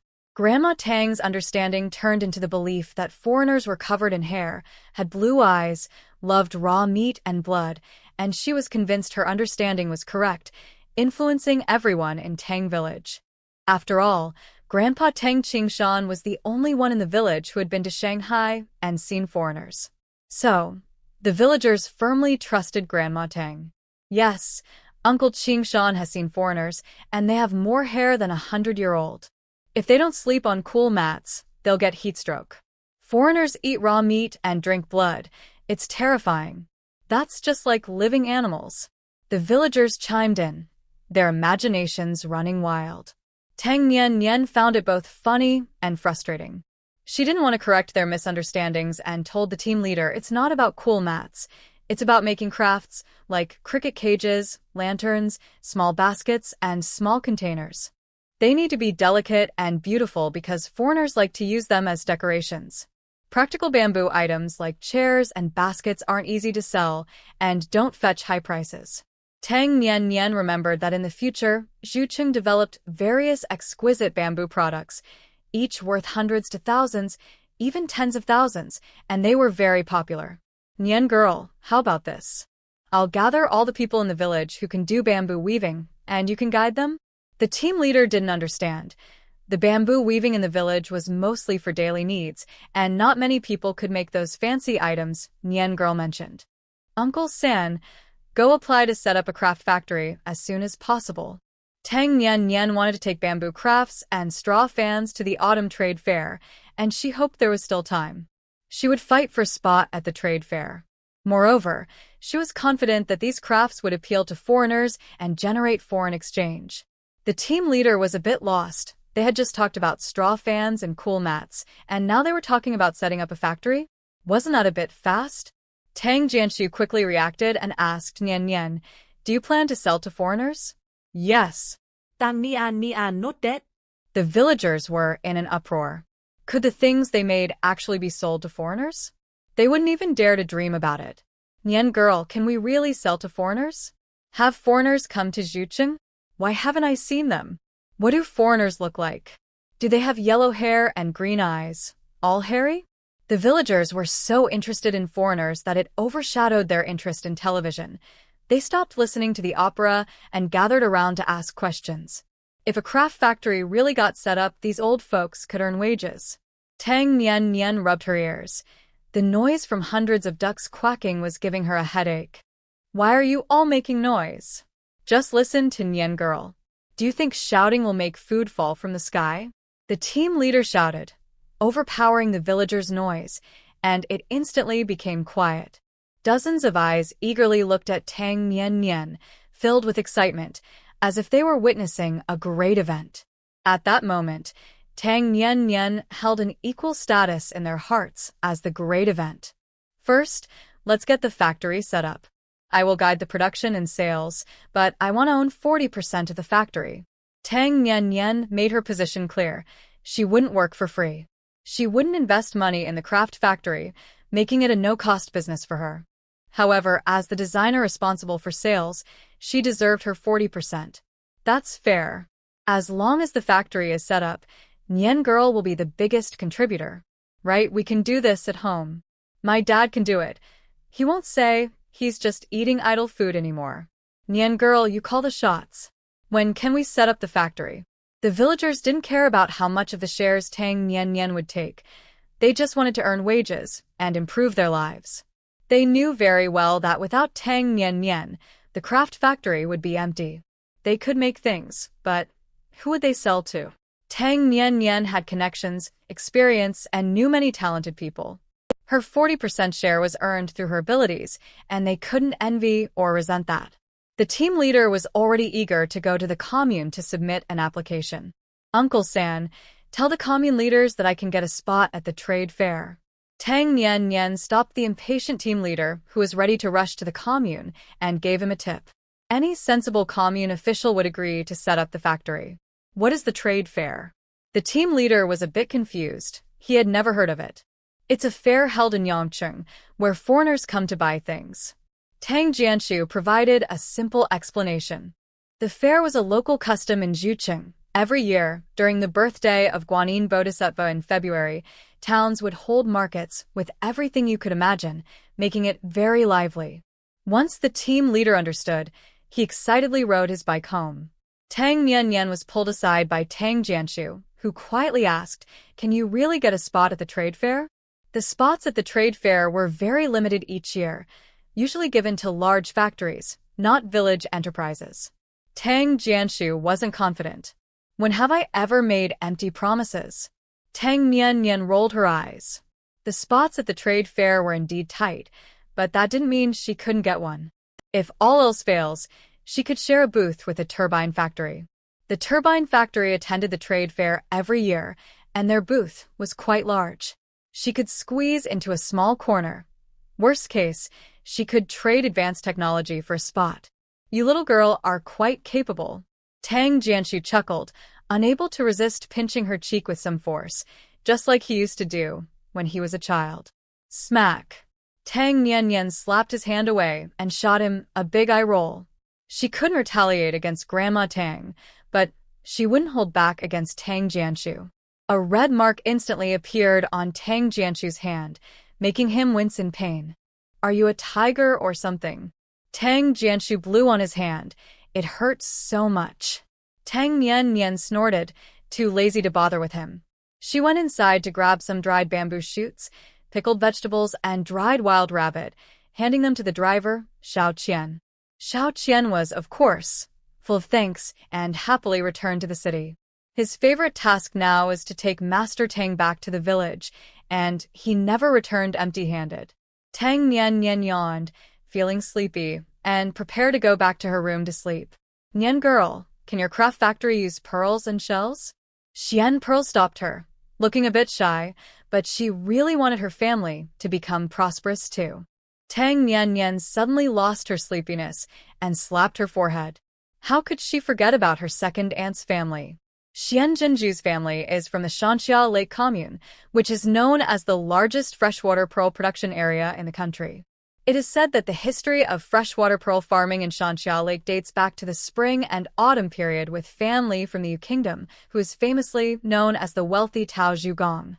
Family saw through Go Jian's true nature and resigned to start a business, which he did very successfully. The cultivation of freshwater pearls began with him, and the old name of Zhucheng was also derived from this. Second aunt, is anyone still farming mussels in your family? Tang Nian asked. Yes, but not many, Xian Jinju nodded. Currently, pearls are mainly sold to pharmaceutical companies for medicinal use, with low annual demand, and the village has small-scale farming. Tang Nian thought for a moment and said, "Second aunt, please go back to your family and bring some samples of shells and pearl crafts for me to see." She didn't mention necklaces or earrings, as they surely didn't have any. Women in the streets valued simplicity, at most wearing a scarf or hairpin. If someone wore a necklace or earrings, they would be labeled as a capitalist daughter, facing criticism or worse, so no one dared to take that risk. But Tang Nian didn't want to miss out on this opportunity. She planned to visit the trade fair, and if things sold well, she would expand her business and apply to make pearl jewelry, not just sell raw pearls to foreigners. In her past life, she visited the pearl exhibition at Shanxia Lake and learned about the history of pearls. In the 1990s, freshwater pearls from Shanxia Lake were mainly exported at very low wholesale prices. Foreigners would buy them, create exquisite high-end pearl jewelry, and sell it back to China at high prices. Later, domestic brands began to develop their own identities and stopped following the cheap wholesale route. Tang Nian wanted to start building a brand for the people of Shanxia Lake now, so foreigners wouldn't take advantage for so many years. Xian Jinju was excited and nodded, saying, "I'll go back right away. My dad also farms mussels." Her father was experienced in mussel farming. Xian Zhanzhu had a sister named Xian Mingzhu, and they were the only two children in the family. Xian Zhanzhu rushed back to the sock factory to ask for leave and happily rode her bike back home. That evening, the Tang family was especially lively, with villagers crowding the yard, holding bowls of food to watch TV. When the yard was full, they spilled outside, creating a scene like an outdoor movie. Some people even climbed trees to get a better view, though it tested their eyesight and hearing. Tang Nian Nian sat in a corner of the yard eating. She wasn't interested in the current TV programs, which were mostly news or operas, and there were no commercials. The shows were too monotonous. The TV displayed the date, and the villagers exclaimed, "In 2 days, it will be the summer solstice. I've been working every day and haven't checked the calendar. Time flies. We eat wheat cakes on the summer solstice. Tomorrow, we'll go up the mountain to pick pine flowers and make pine flower wheat cakes. My family eats green cakes. My family rolls mung bean leaves in pancakes. I'll go pick some tomorrow." Several women from outside the village talked about their hometown's summer solstice snacks. While Zhucheng had a custom of eating wheat cakes, each town had its own way of doing it. Tang Nian Nian swallowed. She was craving it. It felt like ages since she had eaten wheat cakes, and she had forgotten the taste, but she remembered that Grandma Tang made the best wheat cakes, and her third aunt made delicious pancakes with mung bean leaves. She wanted to eat them. Pine flower wheat cakes, green cakes made from mugwort and flour and mung bean leaves. She didn't know the scientific name for mung bean leaves. Time passes quickly. After eating wheat cakes, it will soon be the 7th month, and we'll make sweet rice cakes, another woman said. Her family had a custom of making sweet rice cakes in the 7th month. Not all towns in Juji made sweet rice cakes in the 7th month, and Tang Village didn't originally, but over time, due to the influx of brides from other villages, some started to do it. Tang Nian Nian swallowed again. She wasn't craving sweet rice cakes, but the dishes made from them. When making sweet rice cakes, they would also steam some rice sheets, similar to rice rolls, and wrap stir-fried snow cabbage filling in them, rolling them up into tubes. Simply delicious. She hadn't had that in a long time and was craving it. "Grandma, I want to eat rice sheets and wheat cakes." Tang Nian Nian loudly made her request. Food is essential to the people, and it was a reasonable demand. "Do you want to eat sweet potato cake too?" Grandma Tang, engrossed in the TV, replied without turning her head. Tang Nian Nian puffed her cheeks and ran to her third aunt, saying, "Third aunt, please make some for me. I'll provide the ingredients and pay you." Grandma Tang immediately stopped watching TV, turned around and shouted, "Your third aunt is very busy. She doesn't have time to make it for you. I'll make it tomorrow." Third aunt's eyes brightened at the thought of Tang Nian Nian being generous, knowing she wouldn't skimp on payment. But that light quickly faded, extinguished by Grandma Tang. She didn't dare argue with Grandma Tang, only muttering softly, "Your cooking isn't as good as mine." Grandma Tang, with ears sharper than a dog's, heard everything and glared at third aunt, loudly saying, "What's wrong with my cooking?" Nian Nian couldn't stop eating it when she was little. "I was the best cook in the village when I was young."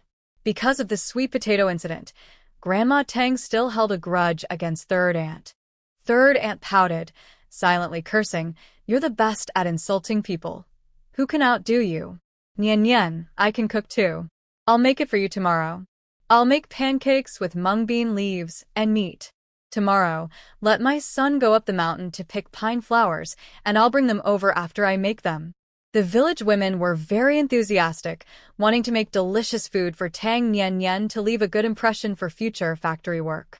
Although Tang Nian Nian refused, these women acted as if they hadn't heard. It was just food, and if Nian Nian wanted to eat, they would definitely satisfy her. In the end, third aunt made the wheat cakes. Tang Nian Nian provided flour and meat, but she initially wanted to pay her. The village leader scolded her, saying if she offered money, she should leave and never come back. As for Grandma Tang, Tang Nian Nian appeased her with a big piece of candy. By the afternoon, third aunt had made wheat cakes and rice sheets, pine flour wheat cakes, green cakes, made from mugwort and flour, and mung bean leaf pancakes, all neatly placed in a clean basket, still steaming. The rice sheets were best eaten fresh, so as soon as third aunt steamed one, Tang Nian Nian rolled one up and enjoyed it immensely.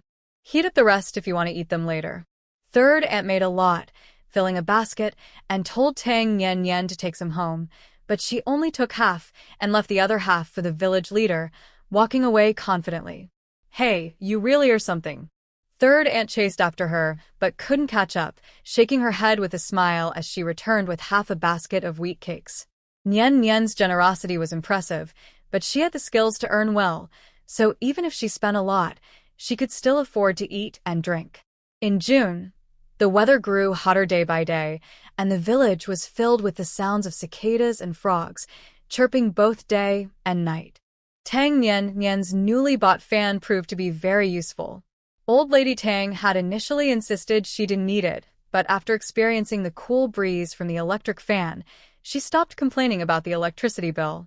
Every day when she returned home, she would stand in front of the fan, enjoying the comfort. The paperwork for the craft factory was completed, and the name, Beautiful Crafts Factory, was chosen by Tang Jianshu. Although the name was a bit ordinary, Tang Nian thought it was quite nice, and the villagers had no objections. Thus, the Beautiful Crafts Factory was established in June. The vacant house of Qiguohua was transformed into the factory building. The village elders were skilled in bamboo weaving and making straw fans, and the raw materials were readily available since there was plenty of bamboo on the back mountain of Tang Village. Although straw was a bit scarce, it could still be collected from other villages, which would be enough for their needs.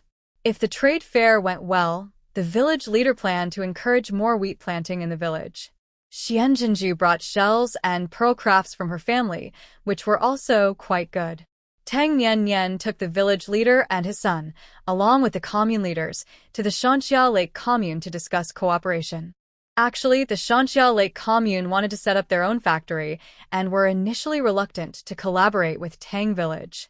However, lacking sales channels and unable to secure a spot at the trade fair, they ultimately agreed to the partnership. Tang Nian asked them to produce more samples, which she would take to Shanghai for promotion. It would be even better if Tang Village could have its own booth at the trade fair. Time flew by, and June quickly passed, giving way to July. Originally, she was supposed to go to the capital at the end of June, but Shen Xiao had a last-minute task, and it was uncertain when he would finish, so the trip to the capital was postponed. The real heat of summer arrived, with the sun blazing every day. The trees and grass on the mountain wilted under the sun, and the cicadas chirped as if they were running out of breath. Tang Nian planned to visit Shanghai in mid-July. At the beginning of the month, Minister Niu called to say everything was arranged, and if all went well, Old Zhang would start working at the turbine factory this month. She hadn't told Old Zhang yet because she never shared uncertain news to avoid giving false hope. Both Old Zhang and Deng Changxing had fully recovered, looking healthy and energetic. Tang Nian even gave them some health tonic, believing that for the next 20 years, they would remain in good health. Since it was an investment, she had to ensure their well-being. Otherwise, if they returned to the city in poor health, how could they repay her? On July 10th, the village leader received a call from the commune. After hanging up, he excitedly ran toward the back mountain, even losing his shoes twice along the way. Old Zhang and Deng Changxing were grazing cattle on the hillside.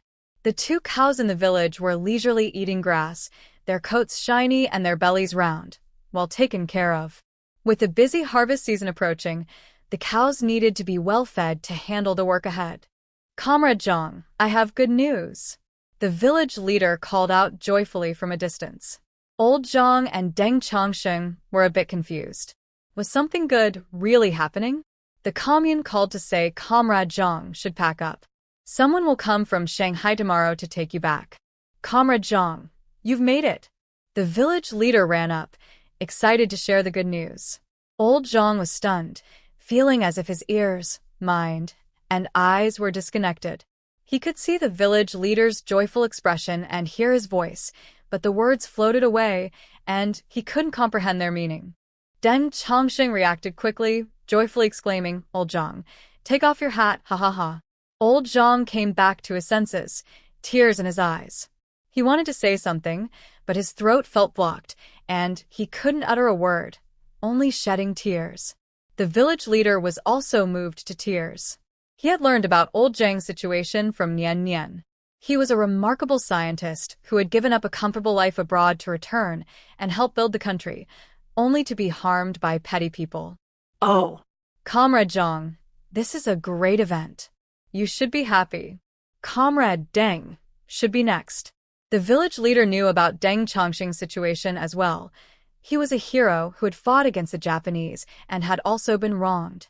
I'm really happy. I've finally waited for this, and I still have time. Old Zhang choked up, wiping his tears.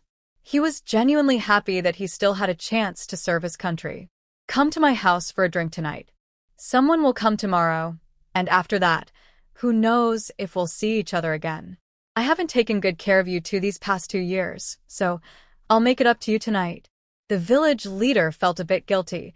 He hadn't looked after the two elders well over the past 2 years. He was hesitant due to his own fears and lack of resources. Captain Tang, please don't say that. You've taken good care of us. I will never forget Tang Village, or its people. Old Zhang spoke earnestly. The past 2 years in Tang Village had been the most peaceful and comfortable time of his life, especially Nian Nian's life-saving kindness, which he would never forget. Deng Chongqing felt the same way. He had a thought that once he returned to the city and resumed his position, he would discuss with his wife about recognizing Nian Nian as their god-granddaughter.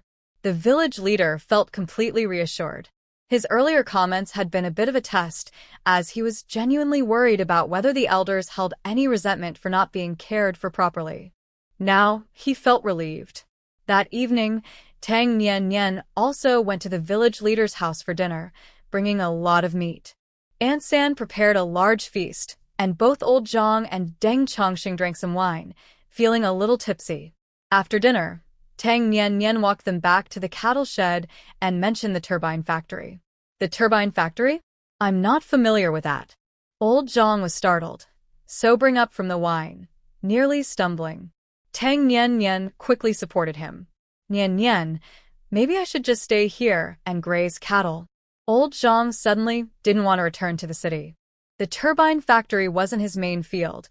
It was a small matter if he lost face, but it would be a big loss for the country. He preferred to stay with the cattle. It's okay. I talked to Minister Niu. Going to the turbine factory is just a temporary arrangement. You'll be back to the research institute at most next year. Tang Nian Nian found it amusing, but was also touched by the seriousness of the older scientists. Unlike some experts in later generations who spouted nonsense and caused harm, these men were truly dedicated. Then, if I do nothing, wouldn't that be a waste of salary? I'd rather stay with the cattle. Old Zhang frowned. He didn't want to be a figurehead engineer, earning a high salary without doing any work. It didn't sit right with him. Tang Nian Nian put in a lot of effort, finally convincing the stubborn old man to agree to work at the turbine factory. The next morning, a small car arrived at Tang Village, stopping at the village entrance. The commune leaders and the village leader accompanied the officials from Shanghai to the back mountain to pick up Old Zhang. As he left, Old Zhang and Deng Chongqing hugged tightly and bowed to Tang Village before getting into the car. Old Zhang's departure didn't cause much of a stir in Tang Village. The people in the cattle shed and the villagers lived in two different worlds, never interacting, and they didn't care about each other's lives or deaths. At the end of July, half a month after Old Zhang left, another small car came to Tang Village, this time to pick up Deng Chongqing. When Deng Chongqing left, he gave Tang Nian Nian his address and phone number, asking her to be sure to visit him in Shanghai. Tang Nian Nian agreed. She really needed to go to Hu's city in August. Minister Niu said the preparations for the Canton Fair had already begun, and the list of participants must be confirmed by mid-September. Then there would be training and guidance, mainly memorizing quotes.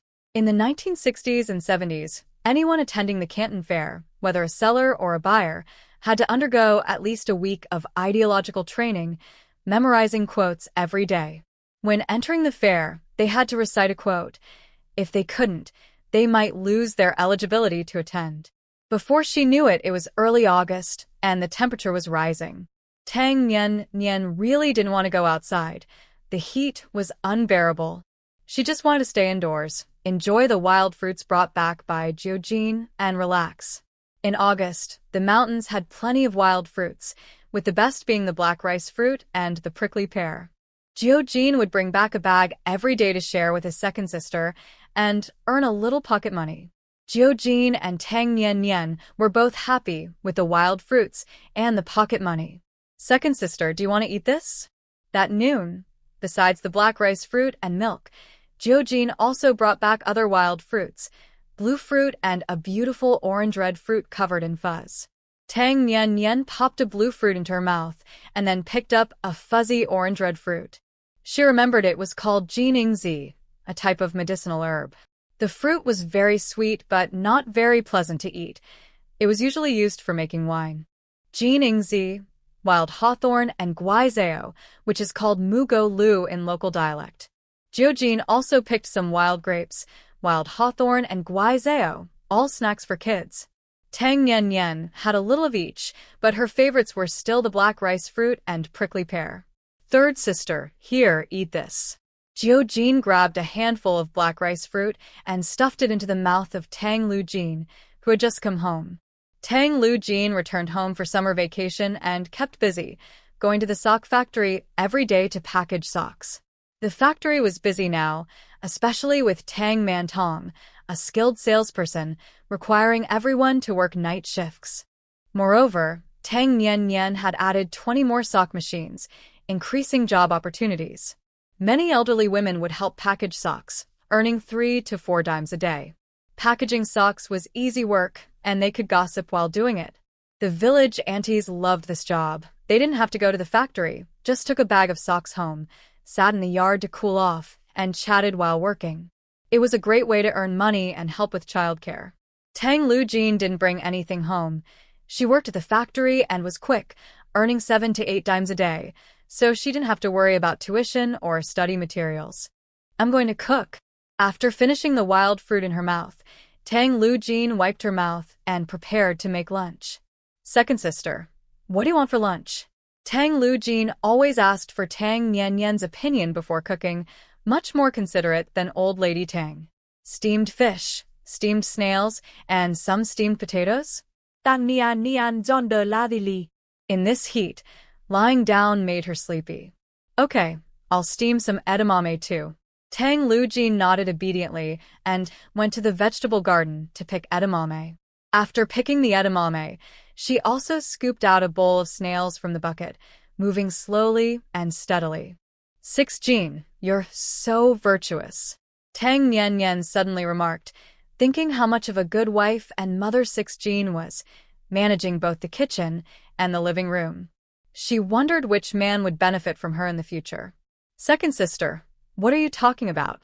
Tang Lujin blushed and playfully scolded her. I'm talking seriously. You should make more vegetable soup. I want to soak some crispy rice in it. Tang Nian rubbed her nose. In this hot weather, vegetable soup was the best. Sour and very refreshing. Okay. Tang Lujin agreed. She liked drinking vegetable soup too. Vegetable soup is a perfect match for summer. It's safe to say that people in Zhucheng love this soup. In July and August, almost every household has it on the dining table. The recipe is simple, no oil or salt. Just boil Zhucheng's unique dried vegetable roots in water, and you have a refreshing soup that helps with digestion and cools you down. Old Lady Tang returned home and immediately drank a jar of cool tea. This tea was only for her and Tang Manjin. Others couldn't get used to it. There is a special cool tea in Tang Village called digestion tea, made from a wild grass picked from the mountains, dried, and brewed in summer. It is very effective for cooling down, especially during the peak heat. Drinking it prevents heat stroke. Xiao Fan Hua, scientifically known as Lu Jinyo. But it tastes too bitter. When Tang Nian was young, she saw her grandfather enjoying this tea. She was curious and secretly took a sip, but it was so bitter she couldn't eat anything afterward. She never understood why the elderly loved this bitter tea. It really didn't taste good, even worse than bitter melon. Old Lady Tang finished her tea in one go, wiped her mouth in satisfaction, and stood in front of the fan for a while, feeling completely relaxed. Life was better than heaven. Grandma, I'm going to Hu City tomorrow, Tang Nian said lazily. She couldn't delay any longer. Minister Niu promised to introduce her to the person in charge of the Canton Fair, and she needed to make some connections. Plus, before the fair, she had to visit the capital to deal with the Zhou family's issues. It's so hot. Take some Xiao Fanhua with you. Old Lady Tang was a bit worried. This girl was the most heat-sensitive. She heard that big cities were much hotter than the countryside. What if she got heat stroke? No way. Tang Nian shook her head vigorously. There was no way she would get heat stroke. She'd rather drink 10 drops of water than that tea. You young ones don't understand. Xiao Fan Hua is good for you. Old Lady Tang went on about the benefits of Xiao Fan Hua, but still couldn't convince Tang Nian. She wouldn't drink bitter tea, let alone this even more bitter Xiao Fan Hua.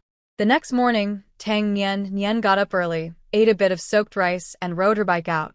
She also brought samples carefully prepared by Tang Jianshu, wheat straw fans, bamboo crafts, pearl and shell crafts, and hairpins sent by Zhou Guoqing from Wu City.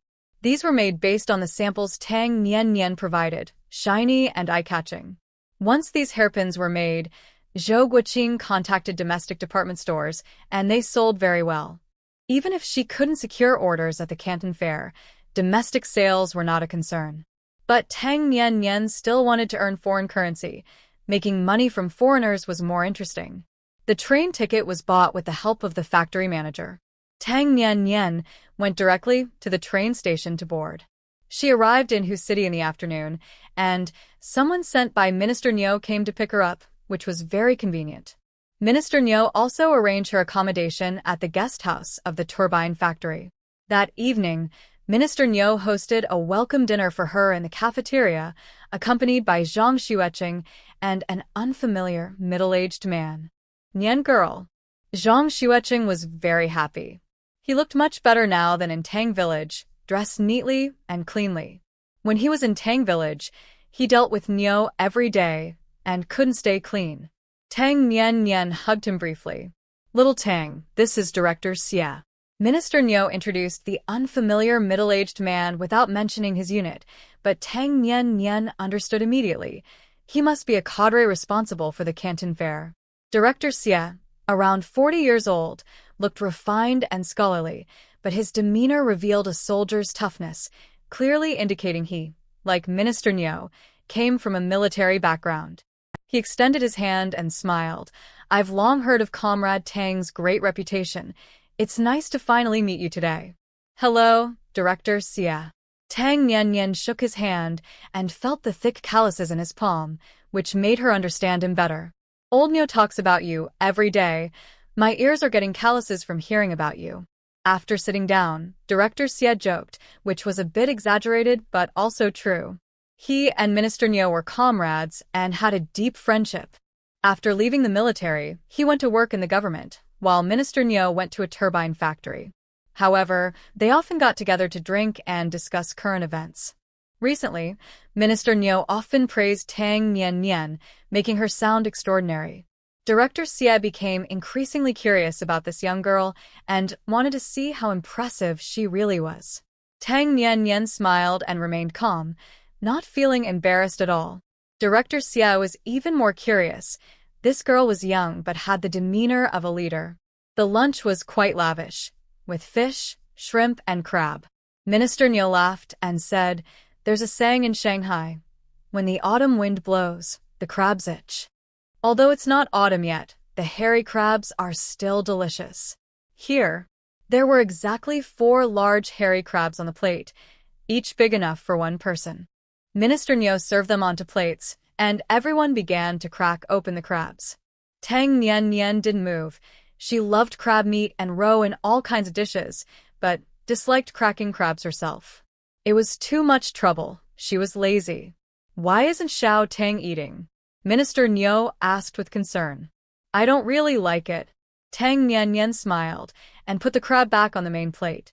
Old Zhang, sitting next to her, had just cracked open a crab, revealing a lot of roe from a plump female crab, and the aroma wafted over. Tang Nian couldn't help but swallow. Director Xie glanced at her with a smile and asked the waiter for a clean, small plate. He methodically began to crack the crab and used a small spoon to scrape the roe and meat into the plate. Why aren't you eating, old Xie? Minister Niu was curious. He had never seen old Xie eat crab like this before. Director Xie smiled slightly but said nothing, continuing to scrape the meat. Minister Niu didn't ask further and focused on eating his crab. Old Zhang was also eating crab, and they all thought Tang Nian truly didn't like crabs. Tang Nian swallowed several times, grabbed a few pieces of braised pork to eat. Although she was tempted, she absolutely refused to crack the crabs herself. Later, she would ask Shen Xiao to crack 10 for her. Humph. Here, eat this. Director Xia handed her a plate filled with crab meat, looking at her with a warm smile. Tang Nian was taken aback, momentarily not realizing he was offering her the meat. Go ahead and eat. My daughter is just like you. She loves crabs but doesn't like to crack them. I always do it for her, Director Xia said, handing her more. He had seen through her earlier expression. She was just like his daughter, a greedy yet lazy girl. Unfortunately, his daughter couldn't eat crabs anymore. Sigh. Tang Nian snapped back to reality and quickly took the plate, sincerely saying, Thank you, Director Xia. What a great person. Eat up. Director Xia's smile carried a hint of sadness. Xiao Tang looked very healthy and full of energy, unlike his daughter, who had to be fully covered when going out since getting sick. The once greedy little girl could no longer eat many things and had become very thin. Tang Nian sensed Director Xia's sadness and was a bit surprised, intuitively thinking it was related to his daughter. However, since it was their first meeting, she didn't want to pry into his privacy and decided to ask later. She had a very good impression of the gentle and refined Director Xia, just like the father she had imagined. Gentle yet strong, both a caring father in life and a mentor on her journey. Her real father should be like Director Xia, right? In no time, Tang Nian finished the plate of crab meat. Director Xia had completely cracked his crab for her, not eating any himself. Xiao Tang, you were just too lazy to crack it, huh? You should have said so earlier. Minister Niu realized, understanding that the girl wasn't uninterested, but simply didn't want to do the work. Tang Nian puffed her cheeks and shot a disgruntled glance at Minister Niu. No wonder he was named Niu. He really had a blunt way of speaking. Director Xia was much better, handsome and gentle. If she could choose a father, she would definitely pick Director Xia. Minister Niu sensed her resentment and laughed heartily. After lunch, the waiter cleared the table. Tang Nian took out the samples she had brought and laid them out on the table. The casual expressions on everyone's faces gradually turned serious. Especially Director Xia, who had initially come out of curiosity for Minister Niu's sake and didn't expect much from a small village enterprise. However, the items Tang Nian brought amazed him. Did these come from your village? Director Xia picked up a beautifully woven bamboo lantern, which had a small candle inside that Tang Nian had just lit. The warm orange light shone through the lantern, casting delicate beams. It was both cozy and beautiful. Foreigners would surely love such crafts. Director Xia had attended 3 trade fairs and understood foreigners' tastes. They loved Chinese folk crafts like paper-cut lanterns and shadow puppets, which they adored. However, there hadn't been any fresh items for several years, and the foreigners' interest was waning. As a result, the orders for crafts at the spring trade fair earlier this year didn't improve. In fact, there hadn't been progress for years. While orders hadn't decreased, the leaders were anxious. Stagnation felt like regression, and they couldn't think of good solutions. He never expected that the samples Tang Nian brought would catch his eye. Director Xia instinctively felt these items would surely satisfy the foreigners, and he could almost see a flurry of orders coming in. Tang Nian nodded and smiled. These are just a few samples. There are more products that I couldn't make in time. Director Xia's eyes lit up even more, eagerly asking, how long will it take to produce them? About a month. We are already working on them.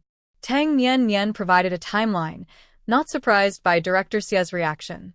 These samples were made based on crafts from the future, which were popular export products, far ahead of their time, and would definitely shine at the trade fair. Director Xia, if our Tang Village's beautiful crafts factory can get on the trade fair's list, we will definitely create more new products.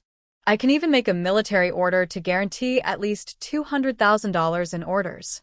Tang Nian made a bold claim. While $200,000 wasn't a huge amount, it was still significant for craft exports. Moreover, she mentioned a conservative figure. She was confident it would exceed $200,000. If necessary, she could sneak into the foreign merchants' rooms at night and pretend to be their god. Minister Nyo was drinking tea when he was so surprised that he nearly choked, coughing hard. He kept giving Tang Nian warning looks, urging her to speak more calmly and not to breathe too heavily. In the foreign exchange orders from whose city, besides large machinery factories like theirs, the most stable one was a candy factory. The production of White Rabbit creamy candy became popular after a former U.S. president visited China a few years ago and loved it. When he brought it back, people there also enjoyed it.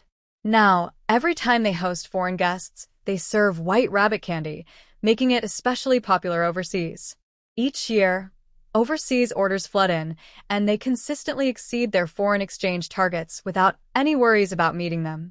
Only this candy factory can confidently promise $200,000 in orders. Other factories wouldn't dare to boast like that. Little Tang is bragging, and she will surely face consequences later, which makes Minister Nyo genuinely worried for her. He knows Director Xie well, who dislikes young people boasting. Little Tang has crossed a line with him. Sure enough, Director Xie frowned slightly, thinking that Tang Nian was indeed a bit too impulsive. However, he had a good impression of her and reminded her, "Your beautiful craft factory is a village-run business, and just a small startup. Even if the products are innovative, the opportunities might be limited. Not to mention the whole country, just in whose city there are thousands of factories. Which one isn't stronger than a small village-run business?" If he arranged for the beautiful craft factory, it would definitely not be accepted, and factories in whose city and other cities would protest. Director Xie, even though the beautiful craft factory is new and small, do you know what is most important for a craft factory? Tang Nian asked. What is it? Minister Nyo asked without thinking. Director Xie raised an eyebrow, interested in the question. Elder Zhang thought for a moment and said, I don't know much about crafts, but I lived abroad for over a decade. Crafts are probably similar to clothing. Good clothing designers are very valuable. A good clothing brand has the designer as its soul. Director Xie relaxed his brow, starting to understand, and looked at Tang Nian, eager to hear her opinion. Tang Nian nodded and said, Elder Zhang is right. The soul of a craft factory is the designer. The size and age of the factory are minor issues. The beautiful craft factory has more advanced and fashionable designers than any other craft factory in the country. That is our competitive edge. She didn't mention that she was the designer. That was a business secret. Director Xie picked up a shiny hairpin, which looked beautiful. He thought about buying a few for his daughter and wife. Did you design this hairpin yourself? It's produced by the Jelly Hairpin Factory in Wucheng, sold in department stores in whose city. It's made by Jelly, and there will be more new products in the future. Other hairpin factories can try to imitate, but they will always be behind us and never catch up. Tang Nian paused and continued, I can guarantee that this style of hairpin hasn't been produced overseas.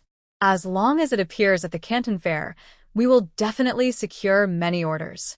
These hairpin samples are styles that won't be available for decades. Fashion may cycle, but it hasn't cycled back to this yet. Director Xie couldn't help but smile, his eyes filled with admiration and a hint of envy. Tang Nian was truly the most vibrant young lady he had ever seen. Are you so sure? You've never been abroad? Director Xie asked with a smile. Because I designed this hairpin myself, it's unique, and only I can create it. The foreigners can't do anything about it. Tang Nian raised her chin, her beautiful face showing pride and confidence, with sharp features. But it didn't come off as annoying. Instead, it felt like this was how Tang Nian should be. Being humble wouldn't suit her. Director Xie, Minister Nyo, and Elder Zhang all smiled, their expressions filled with appreciation and acceptance. You can design hairpins too? Minister Nyo was genuinely surprised. What else can this young lady do? I can do a lot. I can also speak English. Tang Nian was not modest at all and spoke a few sentences in fluent English. In fact, the current trend is a bit misguided. While the higher-ups haven't said not to learn English, some people enforcing the policy have gone overboard, leading many to misunderstand that learning English is a serious crime. That's not true. Even the grade M is self-studying English and encourages others to learn. Moreover, the country has always been generating foreign exchange. How can we secure foreign orders without good English skills? Besides English, Tang Nian also knows some French, German, Arabic, and Spanish, all learned in her past life. During the apocalypse, she even picked up some rolled R-tongue Russian. She had a chance encounter with a strong Russian woman who looked like a Barbie doll but was a tough fighter. This woman persistently tried to team up with her. If it weren't for the woman's decent combat skills, Tang Nian wouldn't have wanted to partner with her at all. They teamed up for 2 years. The tough Barbie did the fighting while Tang Nian provided food. There were no feelings between them, just a plastic friendship. To this day, Tang Nian doesn't even know the woman's name, just that she had a boa and a child. So she called this woman Boa. Her basic Russian was learned from Boa, but the rolled R sounds were too hard to master. Even after Boa died, she hadn't fully learned it, only picking up some everyday phrases. A young woman, like a doll, appeared in her mind, waving at her and speaking in a thick accent. "Tang, what are we eating today? Is there braised pork?" Boa's favorite dish was braised pork. But until Boa died, they never managed to eat it. Because, during the apocalypse, fresh pork was impossible to find, and even frozen meat was gone, taken by those with powers, leaving nothing for them. Tang Nian felt a slight sting in her heart, but it quickly faded. It was just a plastic friendship from the apocalypse. It wasn't a big deal. Besides, she only lasted a year after that. Tang Nian showcased a few fluent English sentences, leaving Director Xie and Minister Niu stunned, while Elder Zhang looked proud, unable to close his mouth. He already knew that Nian could speak English. He was the one who taught her. He also discovered that Nian was a super language talent, comparable to the great Zhao Yuanren from the Republic of China. Elder Zhao Yuanren's story can be found online. It's hard to describe his genius, a one-of-a-kind figure. Elder Zhang himself knows several languages, having lived in France, Germany, and the UK, so he is fluent in those languages. He self-studied Spanish, Japanese, and Arabic. After discovering Tang Nian's language talent, he generously shared his knowledge. But he didn't realize that Tang Nian was intentionally showing a bit of her language talent in front of him to find a good excuse for her multilingual skills. "Xiao Tang, your English is so good?" Director Jia was no longer calm. He was also self-studying English, but it was very difficult for him. After 2 years, he could only speak some simple daily conversations, and his pronunciation was poor, clearly sounding like Chinglish. Old Zhang cleared his throat. Although his expression was calm, his tone was especially proud. "Xiao Tang can also speak Japanese, Spanish, Arabic, French, and German." Then he added, even prouder, "I taught her all of that." Minister Niu and Director Jia looked at him with a hint of disdain. What was he showing off about? Being able to speak multiple languages is impressive. The two felt a bit frustrated. It was indeed impressive, but they couldn't even learn the simplest foreign language. Comparing themselves to others was really infuriating. "It's just like learning dialects. It's quite simple," Tang Nian said lightly, exuding an air of confidence. Minister Niu and Director Jia felt even more frustrated. What was the point of showing off about learning dialects? "I can also speak Changsha dialect." Tang Nian sensed their resentment and deliberately spoke a few phrases in Changsha dialect, sounding very authentic. This was especially impressive since Minister Niu was from Xiangtan, which is similar to Changsha dialect. "Xiao Tang, have you been to Changsha?"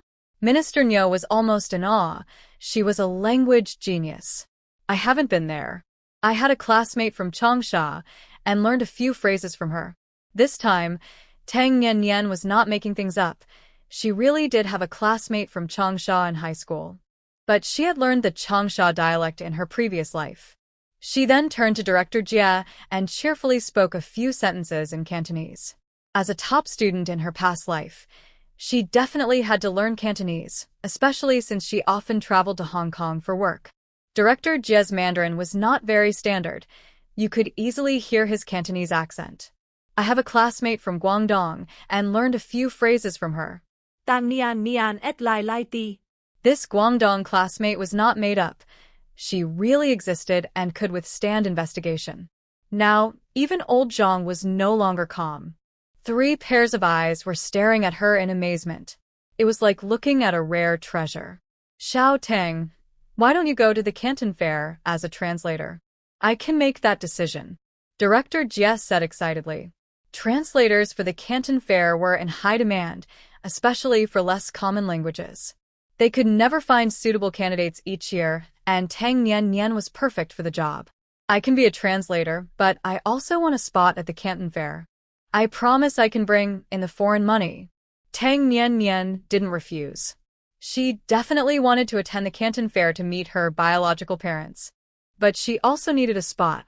Although spots were limited, squeezing a couple out was possible, just like getting water from a sponge. Director Jie looked serious and said cautiously, I'll go back and discuss this in a meeting. Can I take these samples with me? You can have these too. Tang Nian pulled out a large pile of samples from her bag for Director Jie to take back. She still had plenty more in her space. You don't need this many, just take one of each, Director Jie chuckled, asking her to take some back. Especially the hairpins. Xiao Tang was too honest, bringing out so many that they piled up like a mountain. Give these to your daughter. They're not worth much. Tang Nian was speaking the truth. The hairpins only cost a few cents each, so this whole pile was just a few dimes, really not valuable. Director Jie's smile faded a bit, and he looked more somber.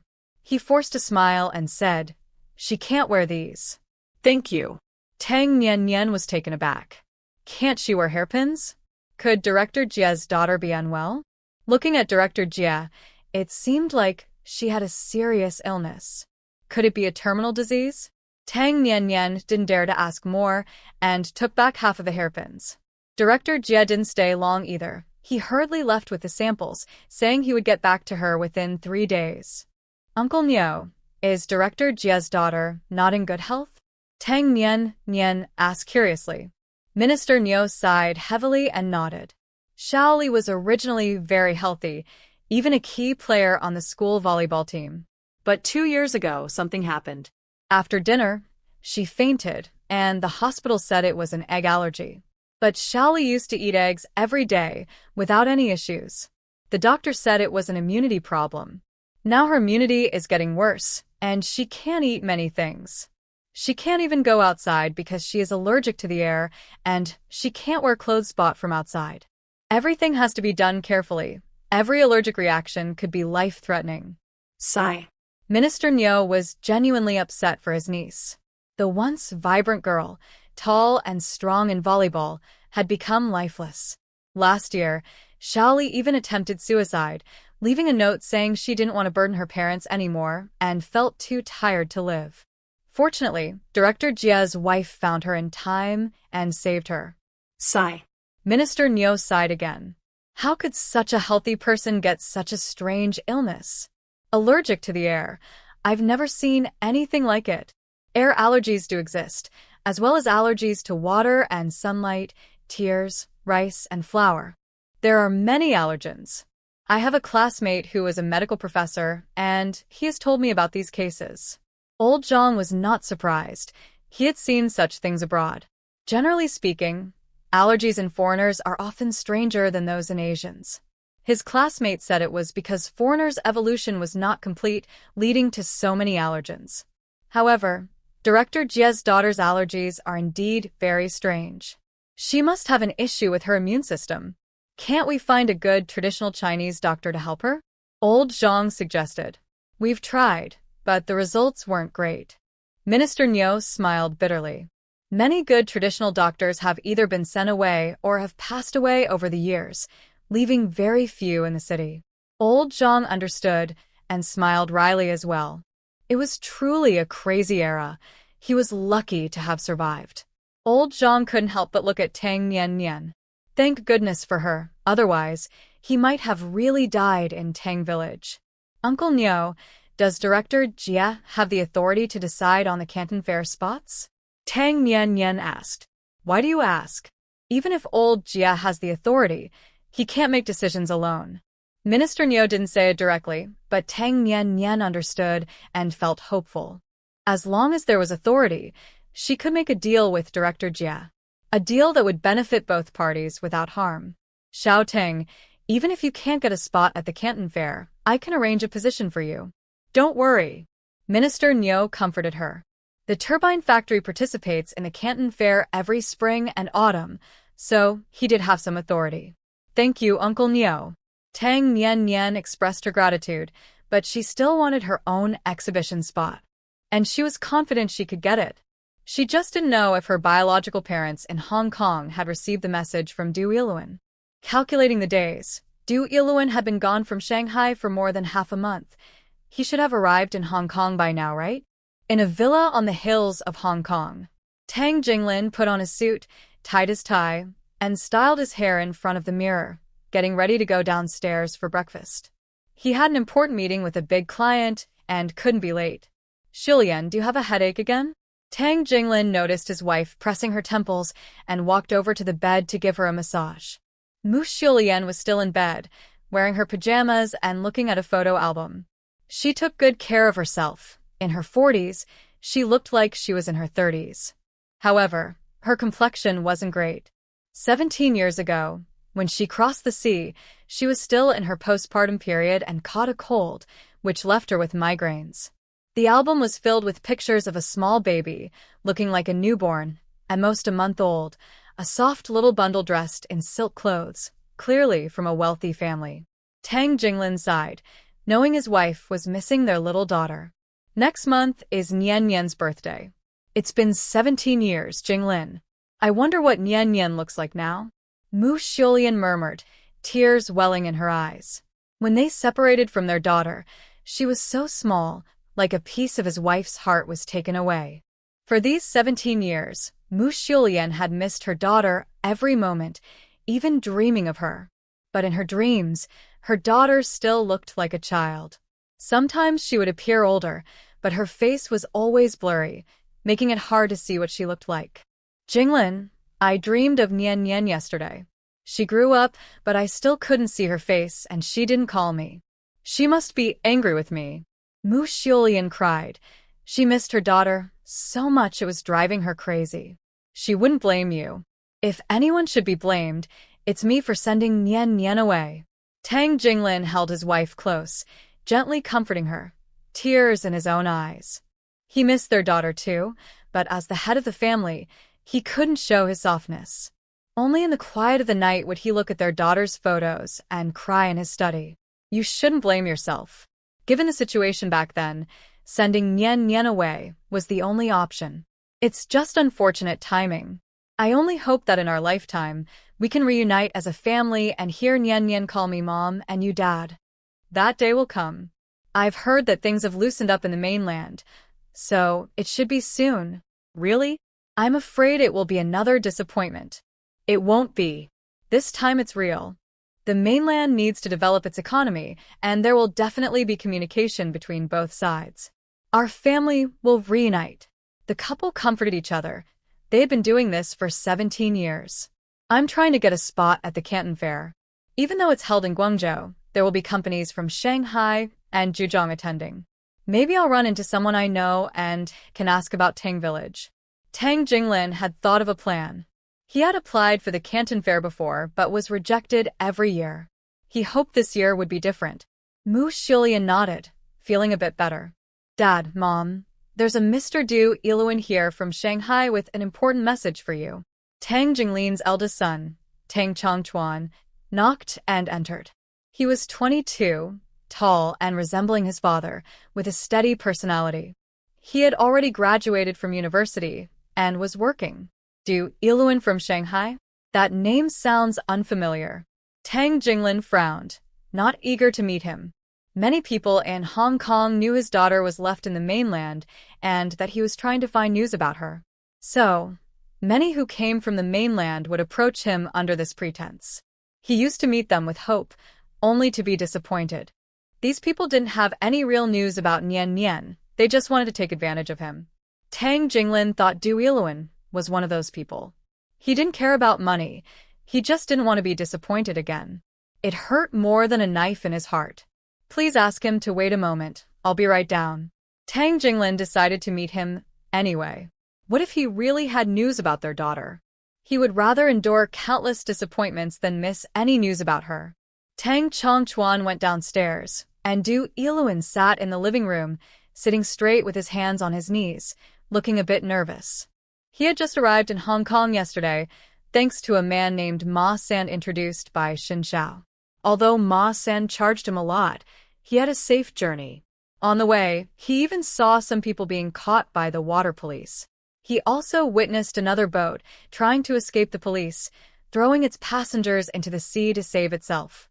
Until he reached the shores of Hong Kong, Du Yiluan was still scared and grateful to have met someone helpful. Otherwise, he might have died at sea.